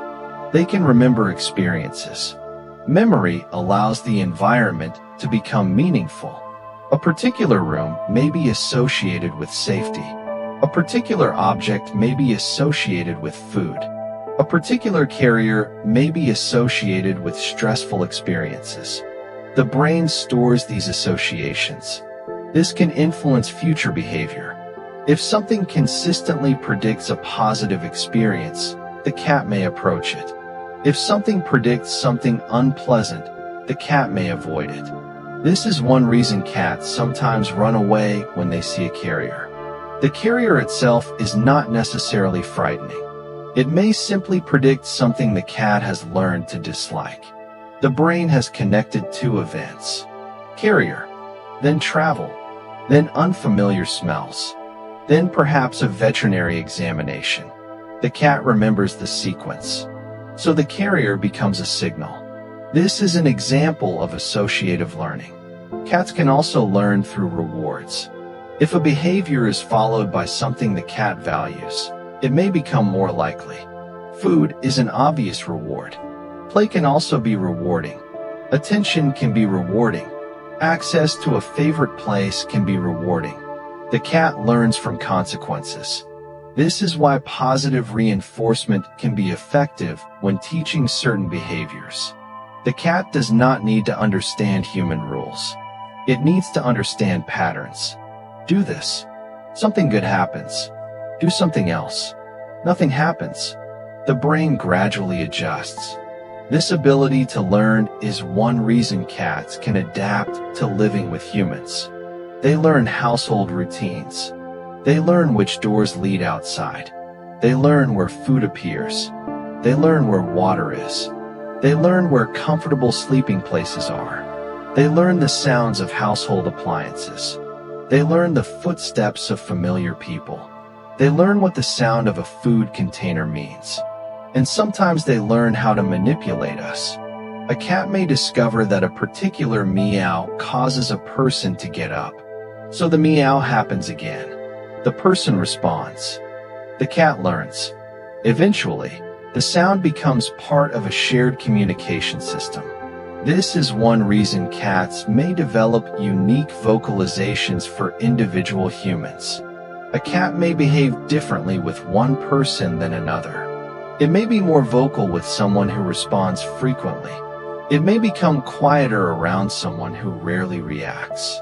Behavior is shaped by interaction. Two species living together influence one another. Humans learn cat signals. Cats learn human routines. A shared language emerges. Not a language made of words. A language made of patterns, sounds, movements, timing, touch, and expectations. A cat may know that a certain sound means food. A human may know that a particular meow means the cat wants something. Neither needs to speak. The communication works because both sides have learned the pattern. This is especially interesting because cats and humans have very different sensory abilities. Yet they can still build strong relationships. Now consider touch. Cats have sensitive skin and specialized sensory receptors throughout their bodies. Touch can provide information about pressure, temperature, movement, and contact. Their whiskers are especially sensitive. Their paw pads also contain sensory receptors. This means a cat can gather information through its feet. A surface may feel smooth, rough, warm, cold, stable, unstable. The paws are constantly reporting information to the brain. This becomes important during climbing. A cat placing one paw on a narrow surface needs to know whether that surface will support its weight. The paw provides feedback. The muscles adjust. The body shifts. Balance is maintained. A cat's paws therefore function as both tools and sensory instruments. And then there are the claws. The claws are made primarily of keratin. They grow continuously. Scratching helps remove older outer layers from the claw. This is sometimes called claw maintenance. The behavior also stretches the muscles of the limbs and shoulders. A cat may stretch its entire body while scratching a vertical surface. The front legs extend. The shoulders move. The back arches. The claws grip. The body stretches upward. It is both exercise and maintenance. This is why a scratching post can be so satisfying. It provides resistance. It allows the claws to engage. It provides a full body stretch. And it can also serve as a communication site. Cats may return to the same scratching locations because these sites become familiar. The visible marks remain. The scent may remain. Other cats can potentially detect the information. A simple scratch can therefore communicate more than it appears to. Now think about stretching itself. Cats stretch frequently after sleeping. The behavior prepares the muscles for movement. After lying still, the body gradually transitions back to activity. The cat extends its front legs, raises its shoulders, lengthens the spine, moves the hindquarters, perhaps arches the back. Then it walks away. Humans often stretch for similar reasons. Movement after rest helps restore normal muscle activity and joint mobility. The feline stretch is simply much more graceful. A cat can wake from a nap and transform itself from a curled ball into a long, elegant shape. The spine extends. The paws spread. The toes may separate. The tail lifts. The body becomes ready for another period of activity. Then perhaps the cat eats, grooms, explores, plays, and eventually returns to sleep. This cycle repeats, again and again. A simple rhythm. Activity followed by rest. Rest followed by activity. There is no need to force every moment to be productive. The cat understands something that humans sometimes forget. Rest is part of life. Rest prepares the body for movement. Sleep supports the brain. Quiet periods allow energy to be restored. And sometimes the most important thing an animal can do is nothing at all. So as this journey continues, imagine that cat once again. It has finished grooming. It has taken a drink. It has wandered through the house. Now it finds a warm blanket. It circles slowly. The paws press gently into the fabric. The body lowers. The tail curls around. The head rests. The eyes close. A quiet purr begins. The room is dark. The world outside continues moving. But inside this small space, everything is calm. The cat does not need to know how many discoveries remain. It does not need to remember anything. It simply rests. And you can rest too. Let your breathing slow. Let your body become heavier. Let your thoughts drift without following them. If a thought appears, allow it to pass, like a leaf moving across a quiet stream. And if you hear a sound in the room, you do not need to investigate. You can simply notice it. Then let it fade. The cat would understand. Not every sound requires a response. Not every movement requires attention. Sometimes the safest choice is simply to remain still. The science of cats continues quietly around us. Their bodies contain adaptations for hunting, climbing, hiding, grooming, communication, and rest. Their minds constantly interpret information from the world. Their senses reveal details humans cannot perceive. Their behaviors carry traces of ancient survival strategies. And yet the modern cat can spend its life doing something very different from its wild ancestors. Sleeping beside a human, watching television, sitting on a couch, waiting for dinner, playing with a toy, curling up in a warm bed. The ancient predator has become a companion, but beneath the softness, the biology remains. The eyes still search the darkness. The ears still detect distant sounds. The whiskers still measure the nearby world. The paws still feel every surface. The claws still wait beneath the toes. The tail still balances the body. The brain still watches. The instincts remain. And when the moment arrives, the sleepy cat can still become incredibly fast. Then, just as quickly, it can become peaceful again. A small movement, a gentle breath, a slow blink, a quiet purr, and sleep. As you drift deeper into your own quiet state, imagine that soft purring continuing beside you.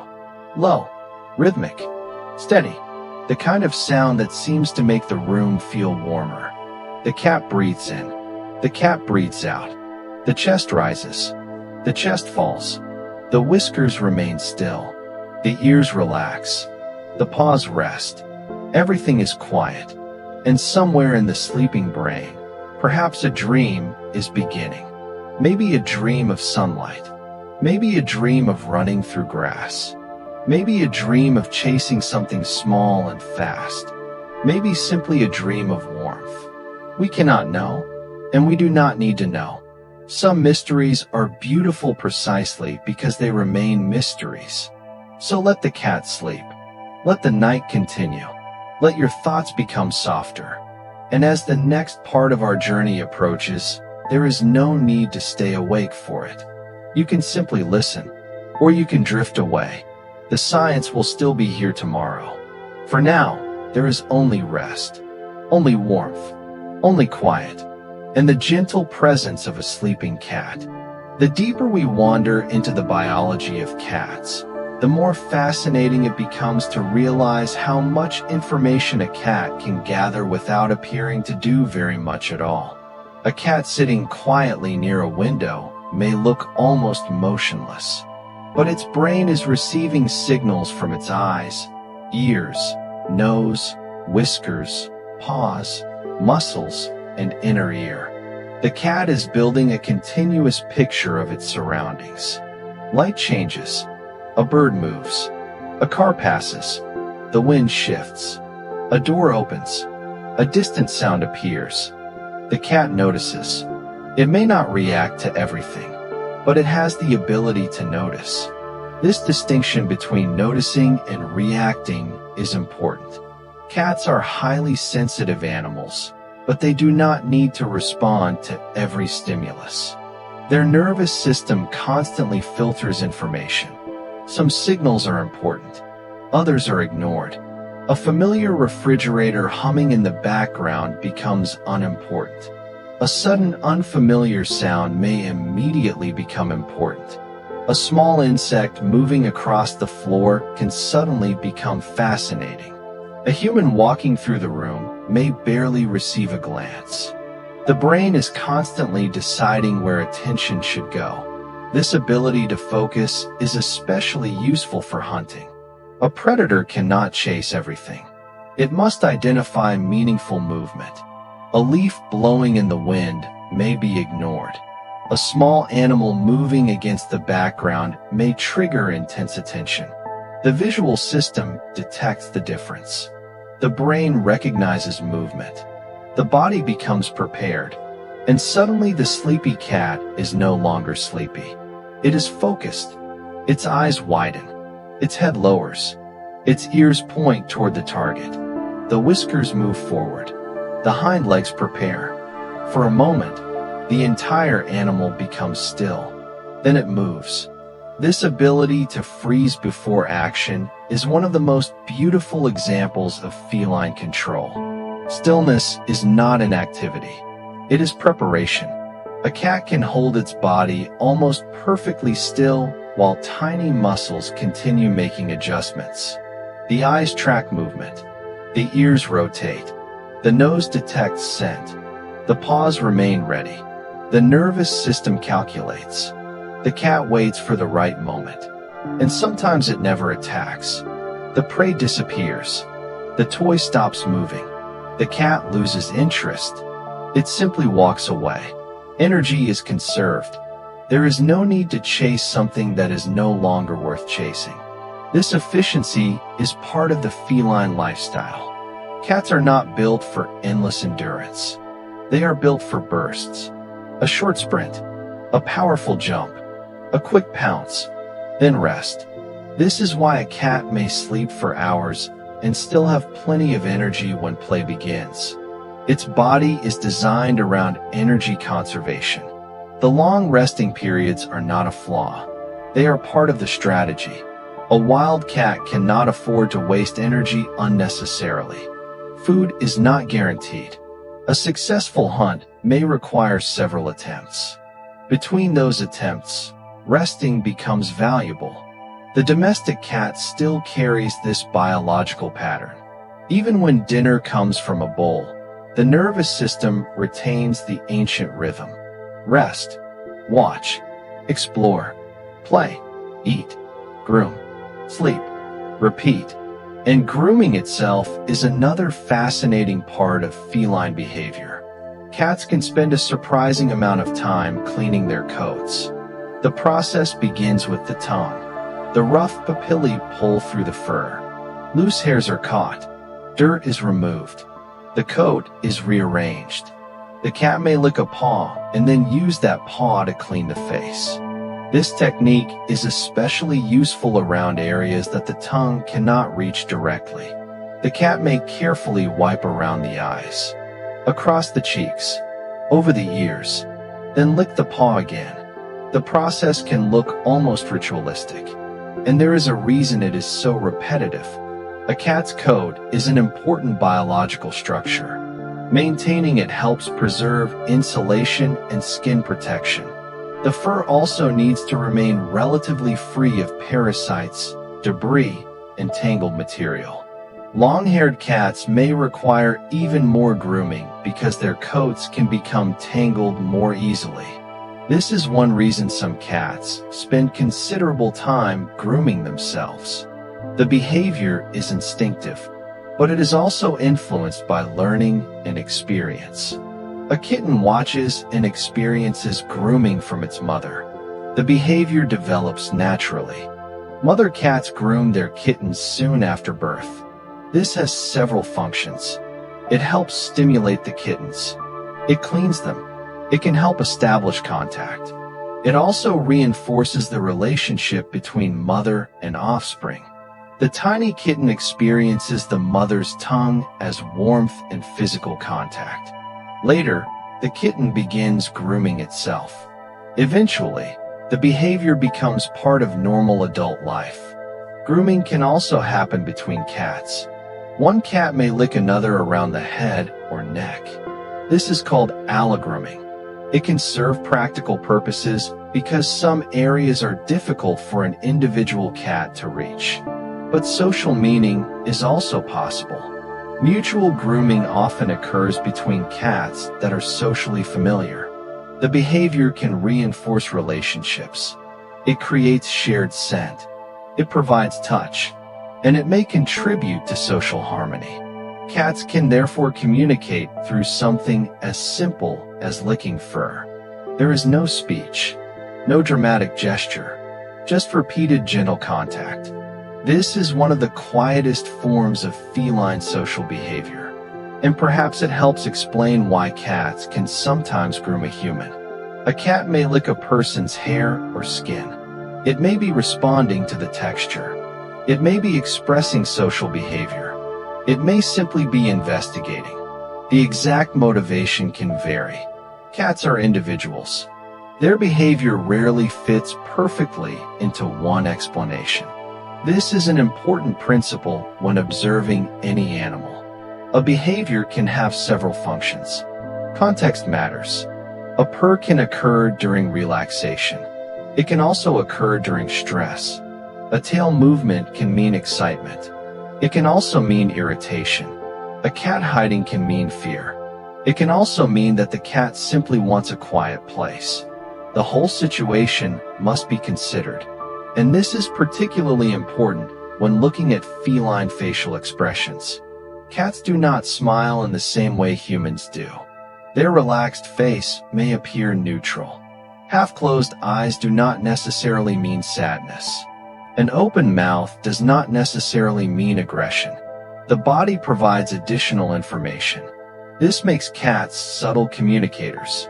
Their signals are often small. A tiny ear movement, a brief whisker adjustment, a change in pupil size, a tail twitch, a shift in posture. Humans can learn to notice these details. And once you begin noticing them, the cat's behavior can suddenly seem much more expressive. Now think about the cat's nose again. The nose itself is often pink, black, brown, or another shade depending on genetics and coat pattern. The surface contains a unique texture. Each cat has its own nose pattern. In that sense, a cat's nose can be highly individual. The ridges and contours vary between animals. Just as human fingerprints differ, the fine patterns of the nose can differ too. This adds another small detail to the individuality of cats. Every cat has its own face, its own markings, its own whiskers, its own voice, its own scent, its own personality. Even cats that appear visually similar can behave very differently. Genetics influence coat color, body shape, and certain behavioral tendencies. But environment matters too. Early socialization can influence confidence. Experiences can influence fear. Living conditions can influence exploration. Learning can influence habits. The result is an individual animal shaped by both biology and experience. This is why two kittens raised in the same home can develop completely different personalities. One may become adventurous, another cautious. One may demand attention, another may prefer distance. One may love being held, another may immediately escape. There is no single personality that defines every cat. This individuality is part of what makes them so interesting to live with. And perhaps it also explains why humans have formed such strong relationships with them. A cat is not simply an animal that performs a fixed set of behaviors.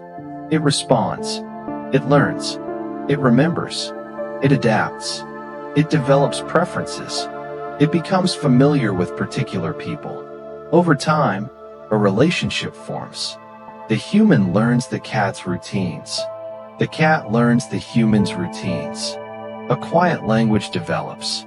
Sometimes a person can tell from a single sound that their cat wants food, or from a particular walk that the cat is heading toward a favorite place, or from the sound of scratching that the cat is about to enter the room. The cat also learns human signals. A person's footsteps, voice, movement, daily schedule, the sound of a particular cupboard, the opening of a particular door, the rustle of a food package. These associations become part of everyday life. And cats can be remarkably persistent when they want something. If a cat learns that meowing near the kitchen results in food, it may repeat the behavior. If scratching at a door causes the door to open, the behavior may become stronger. This is simple behavioral learning. The cat is discovering cause and effect, action, consequence, memory, future behavior. Humans do the same thing. We learn that pressing a button turns on a light. We learn that touching a hot surface hurts. We learn that opening a refrigerator reveals food. The difference is that cats have their own set of priorities. Their behavior is shaped around feline needs: food, safety, comfort, exploration, play, social contact, rest. This is why a cat may seem to ignore a human request. The cat may not see the request as relevant. It is not necessarily disobedience. It may simply be a different motivational system. A cat does not naturally understand the human concept of obedience. It understands consequences. It understands comfort. It understands risk. It understands reward. And it understands patterns. This is why patience often works better than force. A cat that feels safe is more likely to explore and learn. A cat that feels threatened may hide or defend itself. Fear changes behavior. The nervous system enters a different state. Heart rate can increase. Muscles become tense. Attention becomes focused on escape or defense. The pupils may enlarge. The ears may flatten. The body lowers. The cat prepares to move. This is the fight or flight response. It is an ancient survival system shared by many animals. A cat does not need to consciously decide to become frightened. The nervous system reacts automatically. If danger disappears, the body can gradually return to a calmer state. The muscles relax. The heart rate decreases. The breathing becomes slower. The cat may groom itself. This return to normal can take time. And grooming after a stressful event may sometimes be part of a displacement behavior. The cat performs a familiar action when uncertain or emotionally aroused. Grooming is soothing and predictable. It gives the animal something to do. This reminds us that behavior is not always about immediate physical necessity. Sometimes it helps regulate emotional states. Cats can experience a range of emotional responses: fear, curiosity, pleasure, frustration, arousal, contentment. These states influence behavior. But we should be careful about assuming that cats experience emotions exactly as humans do. Their brains are different. Their experiences are different. Their communication is different. We can observe behavior and physiology. We can compare neural systems. We can infer likely emotional states.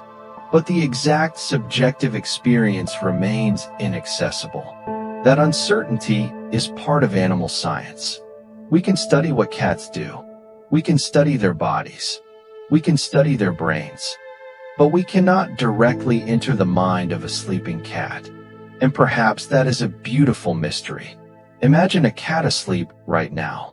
Its brain may be processing memories. Its muscles are resting. Its breathing follows a rhythm. Its body temperature is regulated. Its heart continues beating. Its senses remain partially active. Somewhere inside that tiny skull, billions of neural cells are communicating. Electrical signals move. Chemical messengers travel. Memories may be activated. Sleep cycles continue. And the cat simply appears to be a soft, quiet shape on a blanket. There is an entire biological universe beneath the fur. This is true of every animal. But cats make it particularly easy to forget. Their relaxed faces hide astonishing complexity. Their bodies look simple. Their behavior can appear casual. Yet nearly everything they do has a biological foundation. The way they stretch, the way they walk, the way they groom, the way they listen, the way they drink, the way they sleep, the way they hunt, the way they communicate, the way they choose where to rest. All of it is connected. Now imagine the cat slowly waking. The eyes open halfway. The ears rotate. One paw stretches forward. The claws extend slightly. The toes spread. The cat rolls onto its side. Then it stretches again. The spine lengthens. The tail moves. The head lifts. The cat yawns. Inside the mouth, those specialized teeth become visible. The tongue briefly appears. Then the cat stands. The muscles have transitioned from rest to movement. The paws touch the floor. The body balances. The cat walks away, perhaps toward the food bowl, perhaps toward the window, perhaps toward another warm place. There is no hurry. Cats often seem to move according to their own sense of time. And perhaps that is another thing we can borrow tonight. There is no need to rush through the night. There is no need to force sleep. The more gently you allow yourself to rest, the easier it may become to drift. Imagine the cat returning to its favorite blanket. The surface is warm. The room is quiet. There are no unfamiliar sounds. No sudden movements. No danger. The cat circles slowly. It needs the blanket. One paw, then the other. Again and again. The movement becomes slower. The cat lowers its body. Its head rests. The purring begins. Low vibrations travel through the chest. The sound is steady, comforting, repetitive, the kind of sound that could easily become background music for sleep. The cat's breathing follows the rhythm. In, out, in, out. And perhaps your own breathing can become equally slow. In, out. There is nothing else you need to do. The science can continue while you rest. The story can continue while your thoughts become quieter. There are still fascinating aspects of feline biology waiting ahead. We will explore more about their ancient relationship with humans, the remarkable variety of their coats and patterns, their incredible physical abilities, their strange behaviors, their communication, and the hidden biological reasons behind the little things cats do every day. For now, simply remain comfortable. Let the darkness around you feel peaceful.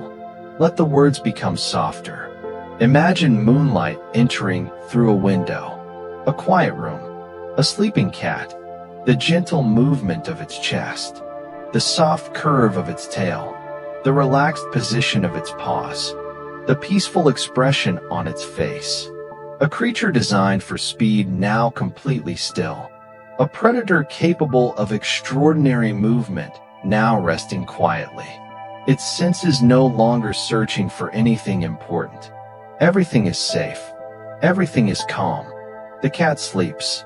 And perhaps you can let yourself drift a little deeper too. No need to count. No need to remember. No need to stay awake. Just breathe, rest, and listen. The quiet science of cats continues in the darkness. As our quiet journey through the world of cats begins to reach its final moments, there is still time to slow everything down and look at one of the most remarkable things about these animals. They are familiar to us, perhaps almost too familiar. A cat may live in the same house for years. It may sleep on the same blanket, drink from the same bowl, walk through the same hallway, sit beside the same window. And yet, beneath those ordinary routines, there is an extraordinary animal. An animal shaped by millions of years of evolution. An animal whose eyes are designed for dim light, whose ears can detect sounds beyond the range of human hearing, whose whiskers can sense changes in the environment, whose paws can move almost silently, whose claws can disappear into protective structures, whose spine can bend and twist with remarkable flexibility, whose tail can help control balance, whose tongue is covered with tiny structures unlike anything on our own, and whose brain is constantly interpreting a world that humans experience only partially.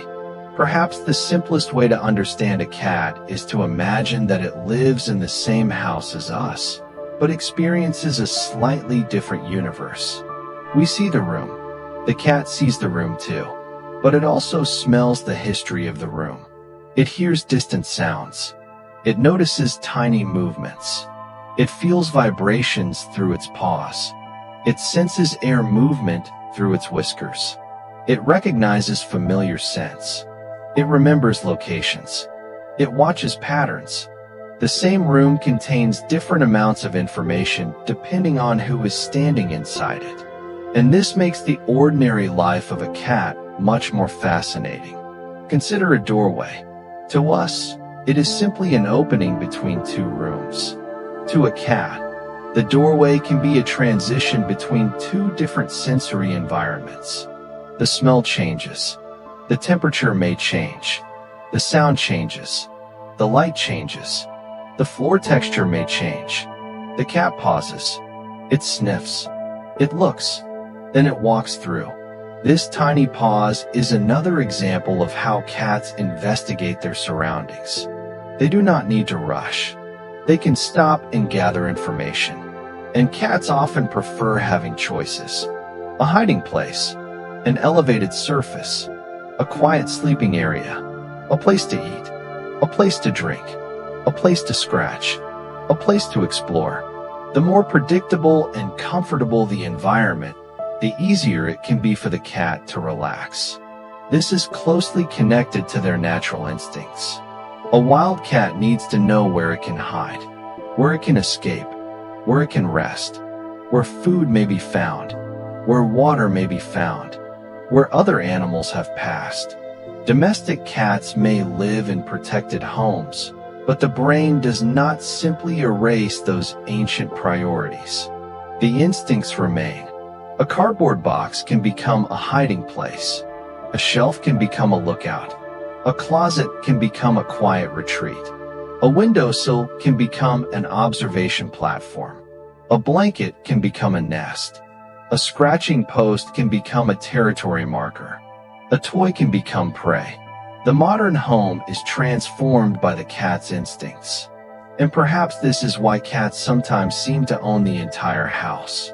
Humans may pay for the furniture, but the cat decides which chair is most comfortable. Humans may carefully arrange the living room, but the cat decides which box is most interesting. Humans may buy an expensive bed. The cat may choose the cardboard package it arrived in. There is something wonderfully mysterious about that preference. But from the cat's perspective, the choice may make perfect sense. The box is enclosed. It provides boundaries. It feels secure. It may retain interesting smells. It can be scratched. It can be entered and exited. It becomes a small environment within a larger environment. For a cautious predator, that can be appealing. Cats are also remarkably good at conserving energy. A sleeping cat may look almost completely inactive, but this long period of rest is part of its biological strategy. The body is saving energy. The brain is processing information. The muscles are recovering. The nervous system is cycling through different states. And eventually, the cat will wake. Perhaps it will stretch. Perhaps it will groom. Perhaps it will eat. Perhaps it will play. Perhaps it will simply move to another sleeping location. The entire day can be built around small cycles. Rest, activity, rest, activity. This is very different from the human tendency to divide the day into strict blocks. Cats do not need to understand the concept of a 9-to-5 schedule. Their bodies follow internal rhythms influenced by light, feeding, temperature, activity, and the environment. This is why a cat may seem especially active during certain times of the day. Dawn and dusk can be particularly interesting periods. The light is changing. Small animals may be active. The environment is transitioning. For an animal whose ancestors hunted during these periods, the timing can still feel natural. A domestic cat may suddenly become energetic when the sun begins to disappear. It may walk through the house, play, explore, watch the windows. Then later, it may settle down again. The house becomes quiet. The cat becomes quiet. The cycle continues.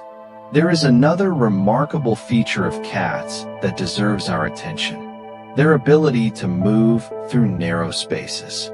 We have already seen how their shoulder anatomy contributes to this ability, but their behavior is equally important. Before entering a narrow space, a cat often investigates. The nose approaches. The whiskers extend. The head enters. The cat evaluates the opening. Then the shoulders follow. The body compresses. The legs move carefully. The cat disappears. Sometimes only the tail remains visible. Then even the tail disappears. This ability to move through tight spaces can be useful for both hunting and avoiding danger. A small animal can hide in places that larger predators cannot easily reach. The cat's body therefore benefits from being compact and flexible. Even its ability to turn around in small spaces reflects this physical design. Cats can rotate their bodies with surprising efficiency. Their flexible spines and mobile joints allow rapid changes in direction. This becomes especially useful when chasing moving prey. A mouse turns. The cat turns. The prey changes direction again. The cat adjusts. The chase becomes a conversation between two nervous systems. One animal tries to escape. The other predicts. The ability to predict movement is central to successful hunting. The cat does not simply react to where the prey is. It attempts to anticipate where the prey will be. This is why a cat may leap slightly ahead of a moving toy. The brain is estimating its future position. The movement looks simple, but it is a sophisticated interaction between vision, timing, muscles, and prediction. And sometimes the cat gets it wrong. The toy escapes. The cat pauses, then tries again. Failure is not necessarily discouraging. It is information. The cat adjusts. Perhaps the next leap is slightly earlier. Perhaps the paw reaches farther. Perhaps the body moves at a different angle. Learning and movement work together. This is one reason play is so important for young cats. They are developing their bodies and nervous systems simultaneously. A kitten chasing a toy is not simply having fun. It is practicing coordination, timing, balance, speed, distance estimation, social interaction, bite control, paw control, and body awareness. The kitten is learning how its body works. Over time, the movements become smoother. The awkward leap becomes precise. The accidental tumble becomes a controlled landing. The tiny paws become capable of astonishing coordination. And then the kitten grows. The body becomes stronger. The muscles become more developed. The senses become more refined. The animal becomes an adult. Yet some playful behaviors can remain throughout life. This is another charming characteristic of domestic cats. An adult cat may still chase a toy with the enthusiasm of a kitten. Age changes the body, but curiosity and play can remain. And perhaps play is one of the ways cats keep their ancient hunting systems active even in a completely safe environment. The toy provides movement. The brain provides prediction. The body provides action. Then the cat catches it. Perhaps it bites. Perhaps it kicks with the hind legs. Then it lets go. The toy moves again. The game continues. And eventually the cat becomes tired. It walks away, grooms itself, finds a warm place, sleeps. This cycle resembles a tiny version of the natural predator's life. Except now the prey is a toy. The environment is a living room. And the danger is almost non-existent. The evolutionary machinery remains, even though the circumstances have changed. This is one of the most beautiful things about domestication. Humans did not create the cat from nothing. We live alongside an animal whose ancient characteristics remain visible beneath its modern life. The domestic cat still has the eyes of a twilight hunter, the ears of a sound-sensitive predator, the whiskers of a tactile explorer, the paws of a silent stalker, the claws of a climber, the teeth of a carnivore, the flexibility of an agile hunter, and the resting habits of an animal designed to conserve energy between bursts of activity. Now let us think about the extraordinary variety of cats. There are cats with short coats, long coats, curly coats, hairless appearances, solid colors, stripes, spots, patches, dark faces, light bodies, white paws, different eye colors, different body shapes, different ear shapes, different personalities. Much of this variety comes from genetics.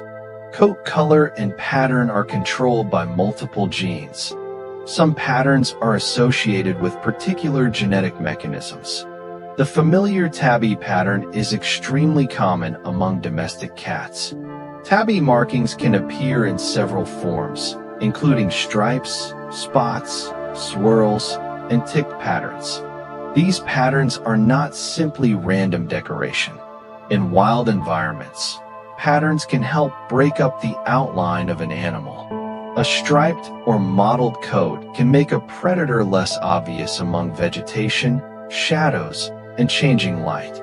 Camouflage is especially valuable to an ambush predator.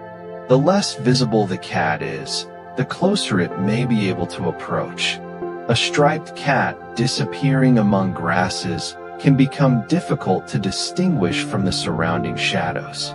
A spotted coat can create a similar visual effect in environments with broken light.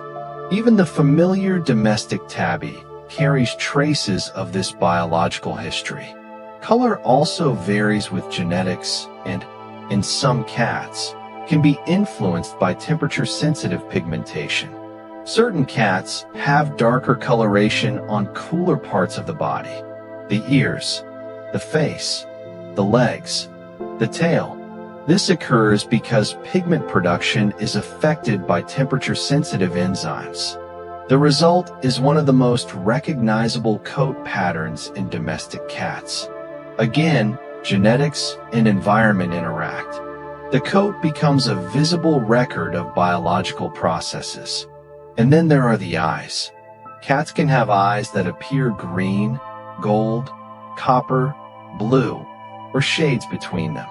Eye color depends on pigmentation and genetics. Some cats have different colored eyes.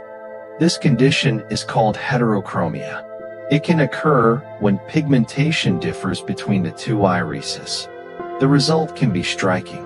One eye may appear blue, the other may appear green, gold, or another color. But beneath the visual beauty, the eyes continue doing the same remarkable job, collecting light, detecting movement, sending information to the brain, helping the cat navigate its environment. A cat's beauty is therefore not separate from its biology. The features we find beautiful often exist because they are connected to function. The eyes are beautiful because they are specialized sensory organs. The whiskers are beautiful because they are sophisticated tactile structures. The paws are beautiful because they are precise mechanical tools. The fur is beautiful because it is a protective biological system. The tail is beautiful because it is a flexible extension of the spine. The entire animal is a combination of form and function. Now imagine touching a sleeping cat gently. The fur feels soft, but underneath the fur is a warm body. The heart is beating, blood is circulating, the lungs are exchanging gases. The digestive system is processing nutrients. The kidneys are filtering waste. The nervous system is coordinating everything. The cat may appear still, but internally, an enormous number of processes are occurring. Cells are communicating. Proteins are being produced. Energy is being converted. Tissues are being repaired. The body is maintaining itself. Sleep is not simply an absence of activity. It is a biological state in which important processes continue. The brain changes activity. The body regulates hormones. Memory processes occur. Energy is restored. And for kittens, sleep is especially important because growth is happening rapidly. The sleeping kitten may look completely peaceful, but its body is busy developing. Bones are growing. Muscles are strengthening. Neural connections are forming. The immune system is developing. The brain is learning. Sleep supports this enormous amount of biological work. This is why young cats can sleep so much. Their bodies have a lot to build. Adult cats continue to need substantial rest. And older cats may spend even more time resting as their bodies change. The exact amount varies from animal to animal. There is no single number that defines the perfect sleeping schedule for every cat. Personality matters. Age matters. Health matters. Environment matters. Activity matters. A healthy cat may simply have its own rhythm. And if that rhythm changes dramatically, the change itself can sometimes be meaningful. Cats are creatures of habit. Sudden changes in behavior can tell us that something in the environment or body has changed. This is another reason careful observation matters. People who live with cats often become extremely good at recognizing tiny differences. The normal walking pattern, the normal appetite, the normal sleeping location, the normal amount of play, the normal vocalizations. When something changes, it becomes noticeable. This is one of the benefits of a long relationship between a human and an animal. You learn the individual, not just the species. You learn that particular cat, its favorite sleeping position, its favorite sound, its favorite toy, its preferred food texture, its favorite window, its personality, its strange habits, its routines, its little expressions. And over time, the cat becomes part of the rhythm of the household. The sound of paws in the hallway, the soft thump of a jump, the scratch of claws against a post, the purr beside you, the quiet meow from another room, the rustle of fur against a blanket. These sounds become familiar. Eventually, silence can even feel strange when the cat is not nearby. That is the remarkable relationship humans can build with animals. It is not based on sharing the same language. It is based on repeated experience, trust, routine, recognition, and presence. A cat does not need to understand every human word. It can recognize tone. It can recognize patterns. It can recognize familiar voices. It can recognize footsteps. And humans learn to recognize feline signals. A certain meow, a certain tail movement, a certain look, a certain posture. Communication develops slowly. Over months and years, both species learn each other. And perhaps that is one of the most beautiful facts about cats. They can become part of our lives without ever becoming human. They remain cats. They remain mysterious. They remain independent in their own ways.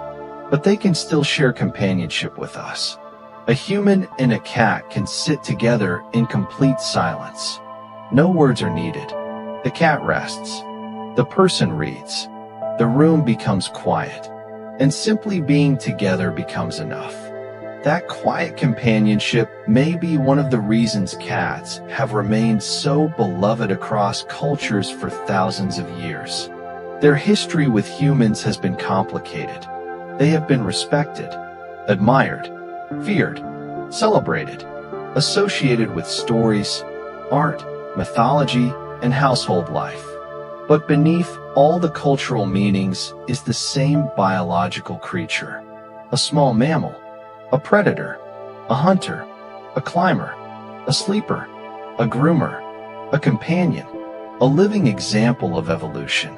And perhaps now, as we come toward the end of our long journey, it is time to return to the simplest image.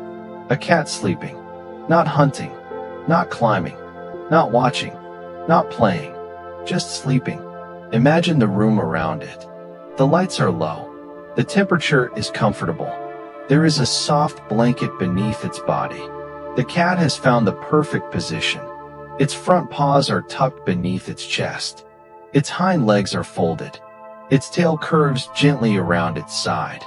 The head rests against the blanket. The eyes are closed. The whiskers are still. The ears are relaxed. The breathing is slow. In, out, in, out. A faint purr begins. The sound is low enough to feel rather than hear. The chest vibrates gently. The cat is completely at ease. For a few moments, the entire world can seem to disappear. No hunting, no movement, no noise. Just warmth, just breathing, just rest.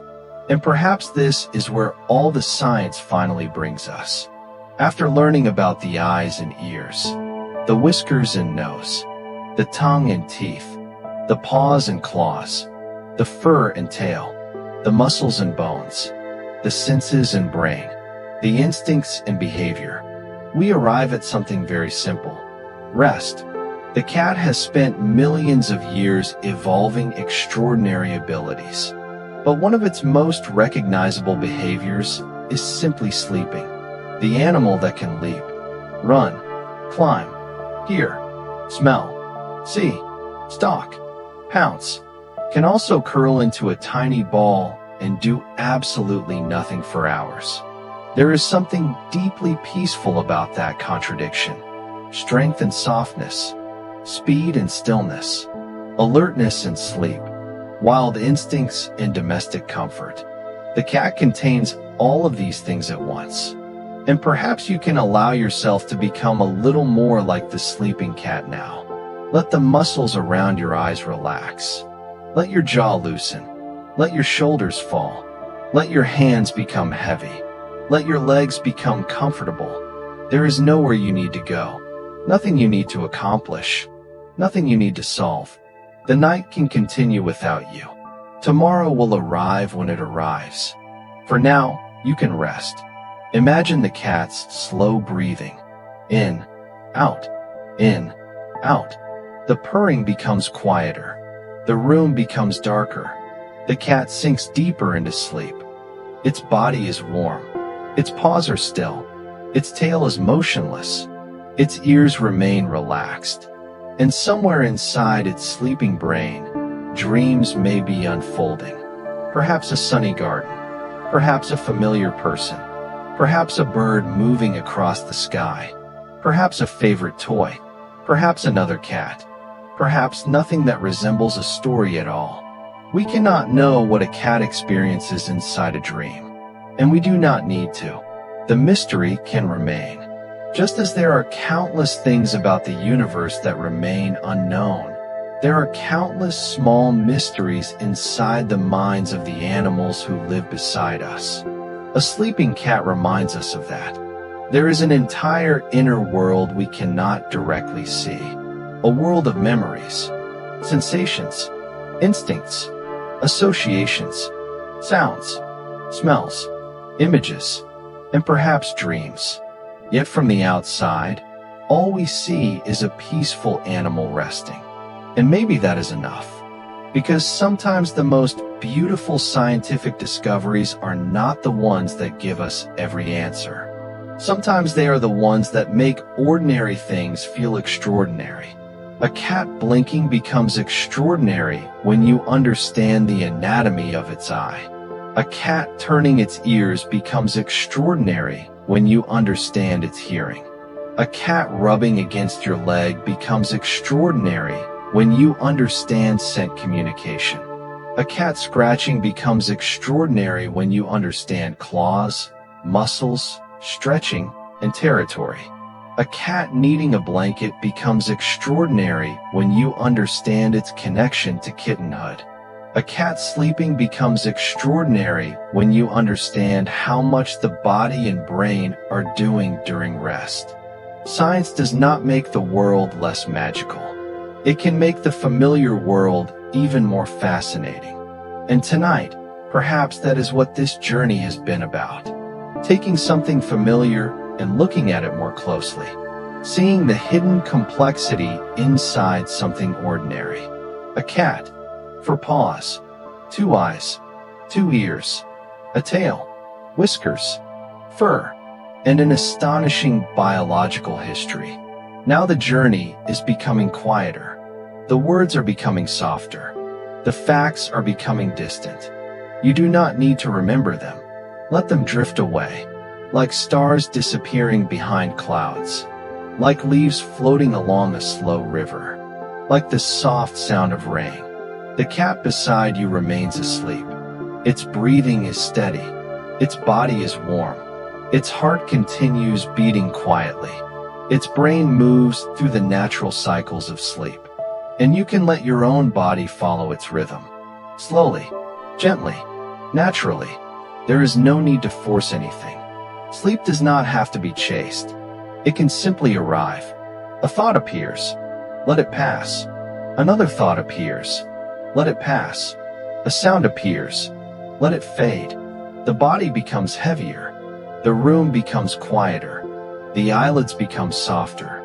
The breath becomes slower. And somewhere nearby, the sleeping cat turns slightly.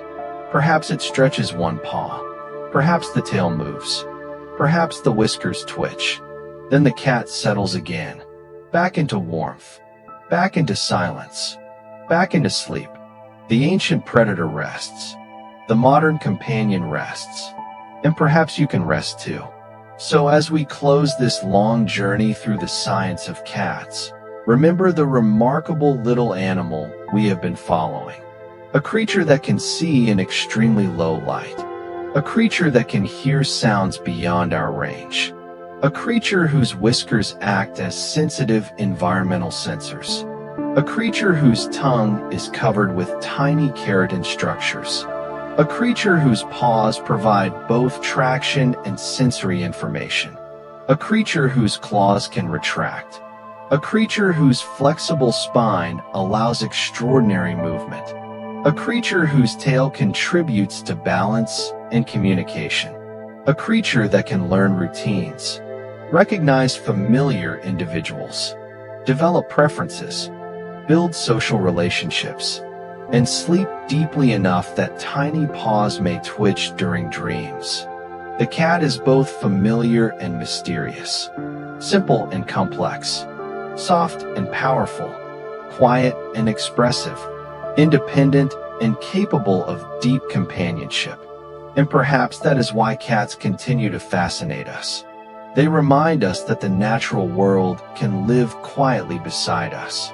Sometimes on the windowsill, sometimes on the couch, sometimes curled at the foot of the bed, sometimes sitting silently in the darkness, watching, listening, waiting, and sometimes simply sleeping. Tonight, there is nothing left for you to do. The journey is complete. You can let the story fade. Let the images become softer. Let the words become distant. Imagine a dark, peaceful room. A small pool of moonlight on the floor. A warm blanket.